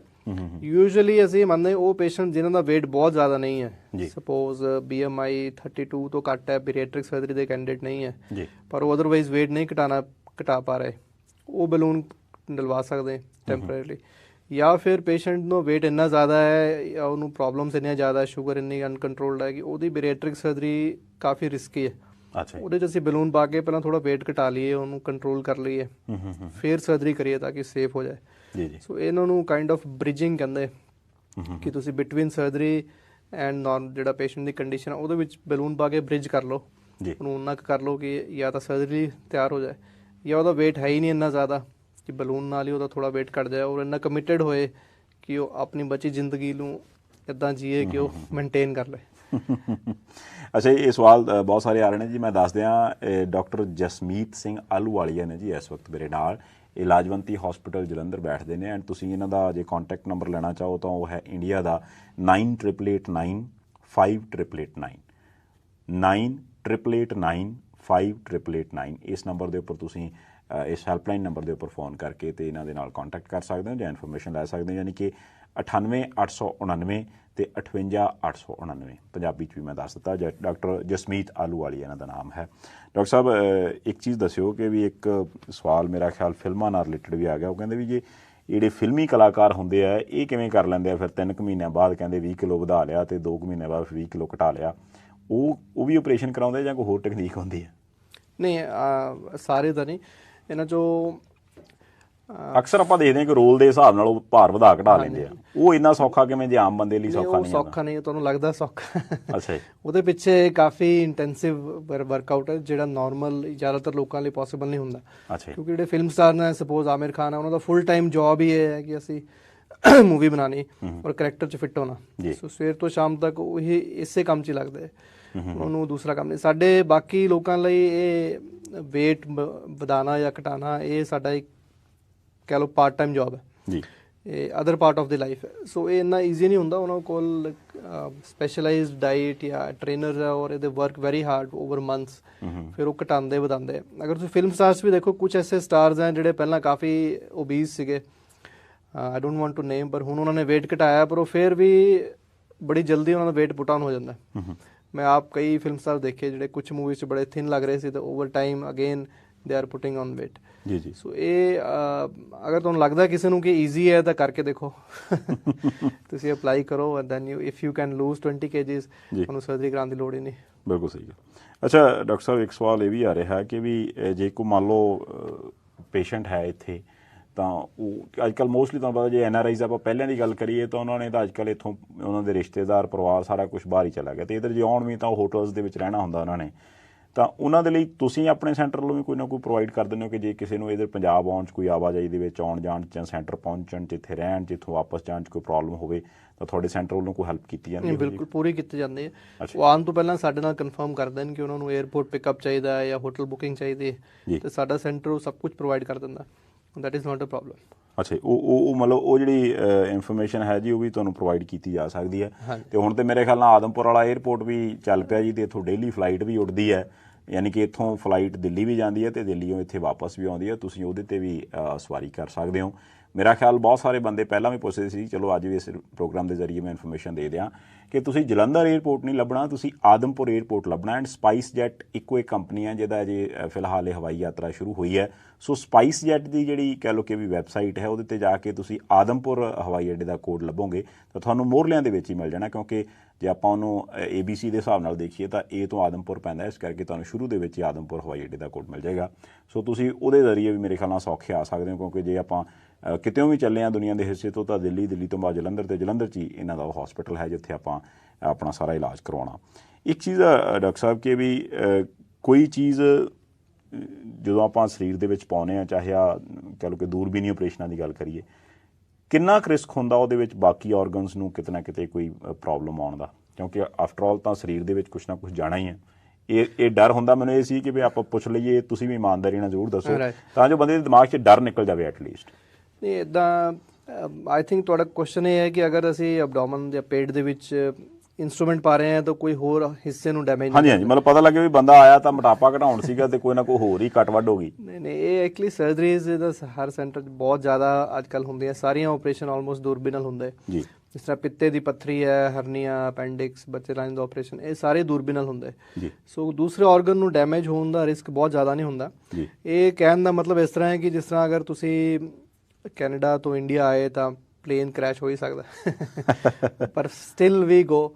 ਇਸ ਤਰ੍ਹਾਂ ਹੀ ਬਾਏ ਰੋਡ ਆ ਰਹੇ ਹੋ ਤਾਂ ਰੋਡ 'ਤੇ ਐਕਸੀਡੈਂਟ ਹੋ ਸਕਦਾ। ਸੋ ਉਹਦੇ chances are very lace, but ਉਹਦੇ ਕਰਕੇ ਤੁਸੀਂ ਡਰੋ ਇੱਦਾਂ ਦੀ ਕੋਈ ਗੱਲ ਨਹੀਂ। ਅੱਛਾ ਜੀ। ਇਹਦੇ ਨਾਲ ਆਪਾਂ ਨੂੰ ਇੱਦਾਂ ਸੋਚਣ ਦੀ ਲੋੜ ਨਹੀਂ ਹੈਗੀ ਹੈ ਨਾ ਜੀ? ਹਾਂਜੀ, ਔਰ ਅਗਰ ਸਾਡੇ ਐਕਸਪੀਰੀਅੰਸ ਤਾਂ ਕਦੇ ਇੱਦਾਂ ਇੰਜਰੀ ਹੋਈ ਨਹੀਂ, ਹੋ ਵੀ ਜਾਵੇ ਤਾਂ ਵੀ ਉਹਨੂੰ ਬੜੇ ਆਰਾਮ ਨਾਲ ਰਿਪੇਅਰ ਕੀਤਾ ਜਾ ਸਕਦਾ, ਇੱਕ ਸਟਿਚ ਲਗਾਉਣਾ। ਪਰ ਇਹਦੇ ਕਰਕੇ ਡਰਨਾ ਔਰ ਇਸ ਚੀਜ਼ ਨੂੰ ਸਫਰ ਕਰਦੇ ਰਹਿਣਾ ਆਪਣੀ ਪੂਰੀ ਲਾਈਫ 'ਚ ਰਾਦਰ ਦੈਨ ਕਿ ਇਸ ਤੋਂ ਬਾਹਰ ਆਈਏ, ਉਹ ਜ਼ਿਆਦਾ ਮਾੜੀ ਗੱਲ ਹੈ। ਓਕੇ। ਅੱਛਾ, ਇੱਕ ਡਾਕਟਰ ਸਾਹਿਬ, ਇੱਕ ਗਾਇਨੋਕੋਮੈਸਟੀਆ ਕਰਕੇ ਕੋਈ ਜਿਹੜੀ ਪ੍ਰੋਬਲਮ ਬੰਦਿਆਂ ਦੇ ਵਿੱਚ ਹੁੰਦੀ ਹੈ ਜੀ ਇਸ ਤਰ੍ਹਾਂ ਦੀ, ਉਹੋ ਜਿਹੀ ਇੱਕ ਪ੍ਰੋਬਲਮ ਮੇਰਾ ਖਿਆਲ ਰਾਣਾ ਜੀ ਨੇ, ਉਹਨਾਂ ਦਾ ਇੱਕ ਸਵਾਲ ਹੈ, ਉਹ ਪੁੱਛਣਾ ਚਾਹੁੰਦੇ ਆ ਕਿ ਉਹ ਵੀ ਇਹਦਾ ਨਾਲ ਕੋਈ ਜੁੜਿਆ ਹੋਇਆ ਪਾਰਟ ਹੈਗਾ ਜਾਂ ਉਹਦਾ ਕੋਈ ਵੱਖਰਾ ਆਪਰੇਸ਼ਨ ਹੁੰਦਾ ਜੀ? ਨਹੀਂ, ਗਾਇਨੋਕੋਮੈਸਟੀਆ ਅਗਰ ਸਿਰਫ ਬਾਕੀ ਬੋਡੀ ਠੀਕ ਹੈ ਔਰ ਮੇਲ ਬ੍ਰੈਸਟ ਥੋੜ੍ਹਾ ਵੱਡਾ ਹੈ ਤਾਂ ਉਹ ਡਿਫਰੈਂਟ ਚੀਜ਼ ਹੈ। ਅੱਛਾ ਜੀ। ਉਹਦੇ ਲਈ ਅਸੀਂ ਬੈਰੀਐਟ੍ਰਿਕ ਨਹੀਂ ਕਰਦੇ। ਲੇਕਿਨ ਅਗਰ ਉਹਨਾਂ ਦਾ weight ਬਹੁਤ ਜ਼ਿਆਦਾ ਹੈ, BMI ਜ਼ਿਆਦਾ ਹੈ, ਬੈਰੀਐਟ੍ਰਿਕ ਰੇਂਜ 'ਚ ਫਾਲ ਕਰਦਾ, ਫਿਰ ਆਫਟਰ ਆਪਰੇਸ਼ਨ ਇਸ ਜਗ੍ਹਾ ਤੋਂ ਵੀ ਫੈਟ ਘਟੇਗਾ। ਅੱਛਾ ਜੀ। ਬਟ ਯੂਜੂਅਲੀ ਜਿਸ ਤਰ੍ਹਾਂ ਉਹ ਸਪੈਸੀਫਿਕਲੀ ਪੁੱਛ ਰਹੇ ਗਾਇਨੇਕੋਮੈਸਟੀਆ ਦਾ, ਉਹਦੇ ਵਿੱਚ ਸਿੰਪਲ ਆਪਰੇਸ਼ਨ ਵੀ ਕੀਤਾ ਜਾ ਸਕਦਾ, ਲਾਈਪੋਸੈਕਸ਼ਨ ਵੀ ਕੀਤੀ ਜਾ ਸਕਦੀ, ਪਲਾਸਟਿਕ ਸਰਜਰੀ ਕਰਕੇ ਉਹਦਾ ਬ੍ਰੈਸਟ ਦਾ ਸਾਈਜ਼ ਘਟਾਇਆ ਜਾ ਸਕਦਾ, ਪ੍ਰੋਵਾਈਡਡ ਕਿ ਉਹਦਾ ਕੋਈ ਹੋਰ ਰੀਜ਼ਨ ਨਾ ਹੋਵੇ। ਪਹਿਲਾਂ ਅਸੀਂ ਬਾਕੀ ਰੀਜ਼ਨ ਲੱਭ ਲੈਂਦੇ ਕਿਉਂ ਸਾਈਜ਼ ਵੱਧ ਰਿਹਾ, ਜੇ ਕੋਈ ਰੀਜ਼ਨ ਨਹੀਂ ਮਿਲਦਾ ਫਿਰ ਉਹਦੀ ਸਰਜਰੀ ਕਰਕੇ ਉਹਨੂੰ ਠੀਕ ਕੀਤਾ ਜਾ ਸਕਦਾ। ਅੱਛਾ, ਤੁਸੀਂ ਗੱਲ ਕੀਤੀ ਸੀ ਇੱਕ ਹਾਰਮੋਨਲ ਇੰਬੈਲੈਂਸ ਦੀ। ਇਸ ਤੋਂ ਪਹਿਲਾਂ ਇੱਕ ਸਵਾਲ ਸੀਗਾ ਆਸਟ੍ਰੇਲੀਆ ਤੋਂ, ਮੇਰੇ ਖਿਆਲ ਕੋਈ ਫੀਮੇਲ ਸੀਗੇ ਜਿਹਨਾਂ ਨੇ ਕੀਤਾ ਕਿ ਹਾਰਮੋਨਲ ਇੰਬੈਲੈਂਸ ਦਾ ਕਰਕੇ ਜੇ ਕਿਸੇ ਦੇ weight ਦੇ ਵਿੱਚ ਕੁਝ ਵਾਧਾ ਘਾਟਾ ਹੋ ਰਿਹਾ ਤਾਂ ਉਹਦਾ ਵੀ ਇਸ ਸਰਜਰੀ ਨਾਲ ਕੋਈ ਲਿੰਕ ਹੈ ਕਿ ਜਾਂ ਉਹ ਸਿਰਫ ਦਵਾਈਆਂ ਨਾਲ ਠੀਕ ਕੀਤਾ ਜਾ ਸਕਦਾ? ਨਹੀਂ, ਹਾਰਮੋਨਲਸ 'ਚ ਸਭ ਤੋਂ ਜ਼ਿਆਦਾ ਜਿਹੜਾ ਮੋਟਾਪੇ ਨਾਲ ਐਸੋਸੀਏਟਡ ਹੈ ਥਾਇਰਾਇਡ, ਕਿ ਲੋਕ ਇਹ ਮੰਨਦੇ ਹੈ ਕਿ ਥਾਇਰਾਇਡ ਹਾਰਮੋਨ ਘਟਣ ਕਰਕੇ, ਜਾਂ ਜਿਹੜੇ ਥਾਇਰਾਇਡ ਦੀ ਮੈਡੀਸਿਨ ਲੈ ਰਹੇ ਆ ਉਹ ਵੀ ਮੰਨਦੇ ਹੈ ਕਿ ਸਾਡਾ ਥਾਇਰਾਇਡ ਦੀ ਪ੍ਰੋਬਲਮ ਸੀ ਇਸ ਕਰਕੇ weight ਵੱਧ ਰਿਹਾ ਹੈ ਤੇ ਥਾਇਰਾਇਡ ਦੀ ਦਵਾਈ ਲਵਾਂਗੇ ਤਾਂ ਠੀਕ ਹੋ ਜਾਏਗਾ। ਪਰ ਇਹ ਵੀ ਮਿੱਥ ਹੈ, ਥਾਇਰਾਇਡ ਨਾਲ ਬਹੁਤ ਜ਼ਿਆਦਾ weight ਨਹੀਂ ਵੱਧਦਾ, ਅਰਾਊਂਡ 3-4 kg 5 kg ਇੰਨਾ ਕੁ weight ਵੱਧਦਾ। ਅੱਛਾ ਜੀ। ਔਰ ਉਹ ਯੂਜੂਅਲੀ ਮੈਡੀਸਿਨ ਲੈਣ ਤੋਂ ਬਾਅਦ ਉਹਨਾਂ ਕੁ weight loss ਹੋ ਜਾਂਦਾ। ਪਰ ਉਹ ਲੋਕ ਇਹ ਸੋਚਦੇ ਹੈ ਕਿ ਸਿਰਫ ਥਾਇਰਾਇਡ ਕਰਕੇ ਸਾਡਾ ਵਜਨ ਜ਼ਿਆਦਾ ਹੈ, ਈਵਨ ਦੋ ਬੈਰੀਐਟ੍ਰਿਕ ਰੇਂਜ 'ਚ ਫਾਲ ਕਰਦਾ, ਫਿਰ ਵੀ ਉਹ ਸਰਜਰੀ ਨਹੀਂ ਕਰਾਉਂਦੇ ਕਿਉਂਕਿ ਉਹ ਇਹ ਦਿਮਾਗ 'ਚ ਬੈਠਾ ਹੋਇਆ ਹੈ ਕਿ ਥਾਇਰਾਇਡ ਹੀ ਇਹ ਬੇਸਿਕ ਥਾਇਰਾਇਡ ਦਾ ਕਰਕੇ। ਅੱਛਾ, ਥਾਇਰਾਇਡ ਦੇ ਨਾਲ ਸਿਰਫ 2-3 ਕਿਲੋ ਭਾਰ ਵੱਧਦਾ? ਹਾਂ, 2 kg 4 kg ਬਹੁਤ ਗੱਲ ਹੋਏਗੀ, 5 kg। ਬਾਕੀ ਜਿਹੜਾ weight ਵੱਧ ਰਿਹਾ ਉਹਨਾਂ ਕਾਰਨਾਂ ਕਰਕੇ ਵੱਧ ਰਿਹਾ ਜਿਨ੍ਹਾਂ ਦਾ ਬਾਕੀਆਂ ਲੋਕਾਂ ਦਾ ਵੱਧ ਰਿਹਾ ਜਿਹਨਾਂ ਦਾ ਥਾਇਰਾਇਡ ਨਾਰਮਲ ਹੈ। ਸੋ ਆਫਟਰ ਸਰਜਰੀ ਥਾਇਰਾਇਡ ਠੀਕ ਤਾਂ ਨਹੀਂ ਹੋਏਗਾ, ਥਾਇਰਾਇਡ ਦੀ ਜਿਹੜੀ ਡੋਜ਼ ਹੈ ਉਹ ਘਟ ਸਕਦੀ ਹੈ। ਅਗਰ ਬਹੁਤ ਥੋੜੀ ਡੋਜ਼ ਹੈ ਤਾਂ ਹੋ ਸਕਦਾ ਹੈ ਕੁਝ ਸਾਲਾਂ ਲਈ ਬੰਦ ਹੀ ਹੋ ਜਾਏ। ਸੋ ਇਹ ਸੋਚਣਾ ਕਿ ਥਾਇਰਾਇਡ ਕਰਕੇ weight ਜ਼ਿਆਦਾ ਹੈ, ਹਾਰਮੋਨਸ ਇੰਬੈਲੈਂਸ ਹੈ, ਇਹ ਸਰਜਰੀ ਨਾ ਕਰਾਈਏ ਗਲਤ ਹੈ। ਸਰਜਰੀ ਨਾਲ ਫਾਇਦਾ ਹੀ ਹੋਏਗਾ। ਦੂਸਰਾ, ਫੀਮੇਲਸ ਹਾਰਮੋਨਲ ਡਿਸਟਰਬੈਂਸ ਨਾਲ ਇਨਫਰਟੀਲਿਟੀ ਹੋ ਜਾਂਦੀ, ਜਿਸ ਤਰ੍ਹਾਂ ਅਸੀਂ ਪਹਿਲਾਂ ਦੱਸਿਆ। ਸੋ ਉਹ ਕੁਝ ਲੋਕ ਸੋਚਦੇ ਹਨ ਬਿਕੋਜ਼ ਇਨਫਰਟੀਲਿਟੀ ਹੈ, ਮੈਂਸਸ ਠੀਕ ਨਹੀਂ ਆ ਰਹੇ ਤਾਂ weight ਵੱਧ ਰਿਹਾ ਜੀ ਜੀ, ਰਾਦਰ ਦੈਨ ਉਲਟਾ ਕਿ weight ਜ਼ਿਆਦਾ ਹੈ ਇਸ ਕਰਕੇ ਸਾਰੀਆਂ ਪ੍ਰੋਬਲਮਸ ਹੋ ਰਹੀਆਂ। ਸੋ ਉਹ ਵੀ ਅਗਰ ਬੈਰੀਐਟ੍ਰਿਕ ਰੇਂਜ 'ਚ ਫਾਲ ਕਰਦੇ ਹੈ ਔਰ ਉਹ ਸਰਜਰੀ ਕਰਾ ਲੈਣ ਤਾਂ ਇਹ ਸਾਰੇ ਹਾਰਮੋਨਸ ਠੀਕ ਹੋ ਜਾਣਗੇ ਔਰ ਇਨਫਰਟੀਲਿਟੀ ਵੀ ਠੀਕ ਹੋ ਜਾਏਗੀ। ਅੱਛਾ, ਇੱਕ ਹਰਪ੍ਰੀਤ ਜੀ ਦਾ ਮੈਲਬੌਰਨ ਤੋਂ ਸਵਾਲ ਹੈ। ਉਹ ਕਹਿੰਦੇ ਕਿ ਜਦੋਂ ਅੱਜ ਕੱਲ੍ਹ ਡਾਈਟੀਸ਼ੀਅਨਸ ਜਿਹੜੇ ਨੇ ਉਹ ਬਹੁਤ ਸਾਰੀਆਂ ਆਪਾਂ ਨੂੰ ਡਾਈਟ ਪਲਾਨਸ ਦੇ ਦਿੰਦੇ ਨੇ, ਅਤੇ ਜੇ ਆਪਾਂ ਉਹਨਾਂ ਡਾਈਟ ਪਲਾਨਸ ਦੇ ਹਿਸਾਬ ਨਾਲ ਚੱਲਦੇ ਹਾਂ ਤੇ ਫਿਰ ਵੀ ਮਤਲਬ ਇਸ ਸਰਜਰੀ ਤੋਂ ਬਚਿਆ ਜਾ ਸਕਦਾ ਕਿ ਨਹੀਂ, ਜਾਂ ਤੁਸੀਂ ਕੀ ਰਿਕਮੈਂਡ ਕਰਦੇ ਹੋ? ਨਹੀਂ, ਉਹੀ ਕਿ BMI ਤੇ ਡਿਪੈਂਡ ਕਰਦਾ। ਅਗਰ BMI ਘੱਟ ਹੈ, 32.5 ਤੋਂ ਘੱਟ ਹੈ, ਫਿਰ ਅਸੀਂ ਵੀ ਡਾਈਟ ਪਲਾਨਸ ਦਿੰਦੇ ਹਾਂ, ਐਕਸਰਸਾਈਜ਼ ਪਲਾਨਸ ਦਿੰਦੇ। ਕੁਝ ਮੈਡੀਸਿਨਸ ਹੈ 27.5 ਤੋਂ ਜ਼ਿਆਦਾ BMI ਹੈ ਤਾਂ ਉਹ ਮੈਡੀਸਿਨਸ ਵੀ ਨਾਲ ਦੇਈਦੇ ਤਾਂ ਕਿ weight ਘਟ ਜਾਏ। ਸੋ ਪੇਸ਼ੈਂਟ ਕਮਿਟਡ ਹੋਣਾ ਚਾਹੀਦਾ, ਪ੍ਰੋਪਰਲੀ ਫੋਲੋ ਕਰੇ ਔਰ ਇਹਨੂੰ ਲੌਂਗ ਟਾਈਮ ਤੱਕ ਫੋਲੋ ਕਰੇ। ਡਾਈਟ ਪਲਾਨ ਦਾ ਮਤਲਬ ਇਹ ਨਹੀਂ ਕਿ ਤੁਸੀਂ 6 ਮਹੀਨੇ ਖਾਇਆ ਫਿਰ ਵਾਪਸ ਸੇਮ ਡਾਈਟ 'ਤੇ ਆ ਗਏ, ਫਿਰ ਉਹ weight ਜਿੰਨਾ ਘਟਿਆ ਮੈਂ ਦੱਸਿਆ ਉਸ ਤੋਂ ਜ਼ਿਆਦਾ ਵੱਧ ਜਾਏਗਾ। ਸੋ ਜਦੋਂ ਚੇਂਜ ਕਰਨੀ ਲਾਈਫ ਸਟਾਈਲ ਤੋਂ ਪਰਮਾਨੈਂਟ ਚੇਂਜ ਕਰਨੇ, ਆਉਣ ਵਾਲੀ ਲਾਈਫ 'ਚ ਉਹਨੂੰ ਹੈਲਦੀ ਖਾਣਾ ਇੱਕ ਲਿਮਿਟਿਡ ਕੁਆਂਟਿਟੀ ਦਾ ਖਾਣਾ। ਸੋ ਉਸ ਤਰ੍ਹਾਂ ਕਰੋਗੇ ਔਰ ਤੁਹਾਡਾ ਅਗਰ BMI ਜ਼ਿਆਦਾ ਨਹੀਂ ਹੈ ਤਾਂ 5 to 10% weight loss ਹੋ ਜਾਏਗਾ ਔਰ ਮੇਨਟੇਨ ਵੀ ਰਹੇਗਾ। ਲੇਕਿਨ ਅਗਰ BMI ਬਹੁਤ ਜ਼ਿਆਦਾ ਹੈ ਫਿਰ ਇਹਦੇ ਘਟਣ ਦੇ ਚਾਂਸ ਬਹੁਤ ਘੱਟ ਹੈ। ਟਰਾਈ ਕਰੋ, ਅਗਰ ਨਹੀਂ ਹੁੰਦਾ then you can opt for surgery। ਅੱਛਾ, ਇੱਕ ਅਵਤਾਰ ਜੀ ਦਾ ਮੈਸੇਜ, ਉਹ ਕਹਿੰਦੇ ਕਈ ਆਯੁਰਵੈਦਿਕ ਦਵਾਈਆਂ ਪੁੜੀਆਂ ਜਿਹੀਆਂ ਬੜੀਆਂ ਆਉਂਦੀਆਂ ਨੇ ਜੀ ਸਾਰਾ ਕੁਝ ਘਟਾਉਣ ਲਈ, ਉਹ ਕੀ ਗੱਲ ਸਹੀ ਚੀਜ਼ ਹੈ ਕਿ ਜਾਂ ਗਲਤ ਹੈ ਜੀ? ਦੇਖੋ, ਆਯੁਰਵੇਦਾ ਦਾ ਸਾਨੂੰ ਨੌਲੇਜ ਨਹੀਂ ਹੈ, so I won't be able to comment, but by and large ਜਿਸ ਤਰ੍ਹਾਂ ਮੈਂ ਦੱਸਿਆ ਕਿ ਇਹਨਾਂ ਦਾ ਜ਼ਿਆਦਾ ਇਫੈਕਟ ਨਹੀਂ ਹੁੰਦਾ, 5 ਤੋਂ 10%। ਅੱਛਾ ਜੀ, ਜਦੋਂ ਕਹਿੰਦੇ ਨੇ ਵੀ ਹਾਂਜੀ ਤੁਸੀਂ ਮੋਟੇ ਹੋ ਤੇ ਫਲਾਨਾ ਕੈਪਸੂਲ ਖਾਣਾ ਸ਼ੁਰੂ ਕਰ ਦਿਓ ਤੇ ਤੁਸੀਂ ਪਤਲੇ ਹੋ ਜਾਓਗੇ, ਇਹੋ ਜਿਹੀ ਕੋਈ ਚੀਜ਼ ਵੀ ਵਾਪਰਦੀ ਹੈ ਜਾਂ ਉਹ ਵੈਸੇ ਗੱਲਾਂ ਹੀ ਨੇ? ਨਹੀਂ, ਉਹ ਥੋੜ੍ਹਾ ਜਿਹਾ ਚੇਂਜ, ਉਹੀ again 5 to 10%, not more than that. ਉਹ ਵੀ ਇਹ ਨਹੀਂ ਕਿ ਹਰ ਕੈਪਸੂਲ ਕਰ ਦੇਗਾ। ਜੀ, ਕੁਝ ਦਵਾਈਆਂ ਐਲੋਪੈਥੀ 'ਚ ਵੀ ਹੈਗੀਆਂ ਜਿਹਨਾਂ ਨਾਲ weight ਘਟਦਾ, ਪਰ ਉਹ 'ਚ ਵੀ ਰਿਸਰਚ 'ਚ ਇੰਨਾ ਹੀ ਦੱਸਿਆ ਗਿਆ। ਵਰਲਡ ਓਵਰ ਰਿਸਰਚ ਹੈ, ਸਾਡੇ ਇੰਡੀਆ ਦੇ ਨਹੀਂ, ਕਿ ਜੋ ਵੀ ਮੈਥਡਸ ਹੈਗੇ ਇਹਨਾਂ 'ਚ 95% ਜਿਹੜੇ ਲੋਕ ਹੈ ਉਹ ਇੰਨਾ ਕੀ weight ਘਟਾ ਪਾਉਂਦੇ ਔਰ ਉਹਨਾਂ 'ਚੋਂ ਅਗੇਨ ਰੀਗੇਨ ਕਰ ਲੈਂਦੇ। ਅੱਛਾ, ਕੁਲਵਿੰਦਰ ਜੀ ਦਾ ਵੈਨਕੂਵਰ ਤੋਂ ਸਵਾਲ ਆ, ਉਹਨਾਂ ਨੇ ਆਪਣਾ BMI ਕੱਢ ਲਿਆ ਹੋਊਗਾ, ਉਹ ਕਹਿੰਦੇ 34.3 ਆਉਂਦਾ ਜੀ। ਹਾਂਜੀ, ਤੇ ਕੀ ਉਹ ਸਰਜਰੀ ਦੇ ਕੈਂਡੀਡੇਟ ਹੈਗੇ? ਅਗਰ ਨਾਲ ਕੋਈ ਐਸੋਸੀਏਟਡ ਪ੍ਰੋਬਲਮ ਹੈ ਤੁਸੀਂ ਟੈਸਟ ਕਰਵਾ ਕੇ ਦੇਖੋ, ਅਗਰ ਕੋਈ ਪ੍ਰੀ ਡਾਇਬਟੀਜ਼ ਹੈ, BP ਵੱਧਦਾ ਹੈ, ਕੋਲੈਸਟਰੋਲ ਜ਼ਿਆਦਾ ਹੈ, ਕੋਈ ਹੋਰ ਜੁਆਇੰਟ ਪੇਨਸ ਹੈ, ਕੁਝ ਹੋਰ ਇਸ ਤਰ੍ਹਾਂ ਦੀ ਪ੍ਰੋਬਲਮ ਹੈ, ਫਿਰ ਸਰਜਰੀ ਕਰਾ ਲੈਣੀ ਚਾਹੀਦੀ ਹੈ ਜੀ।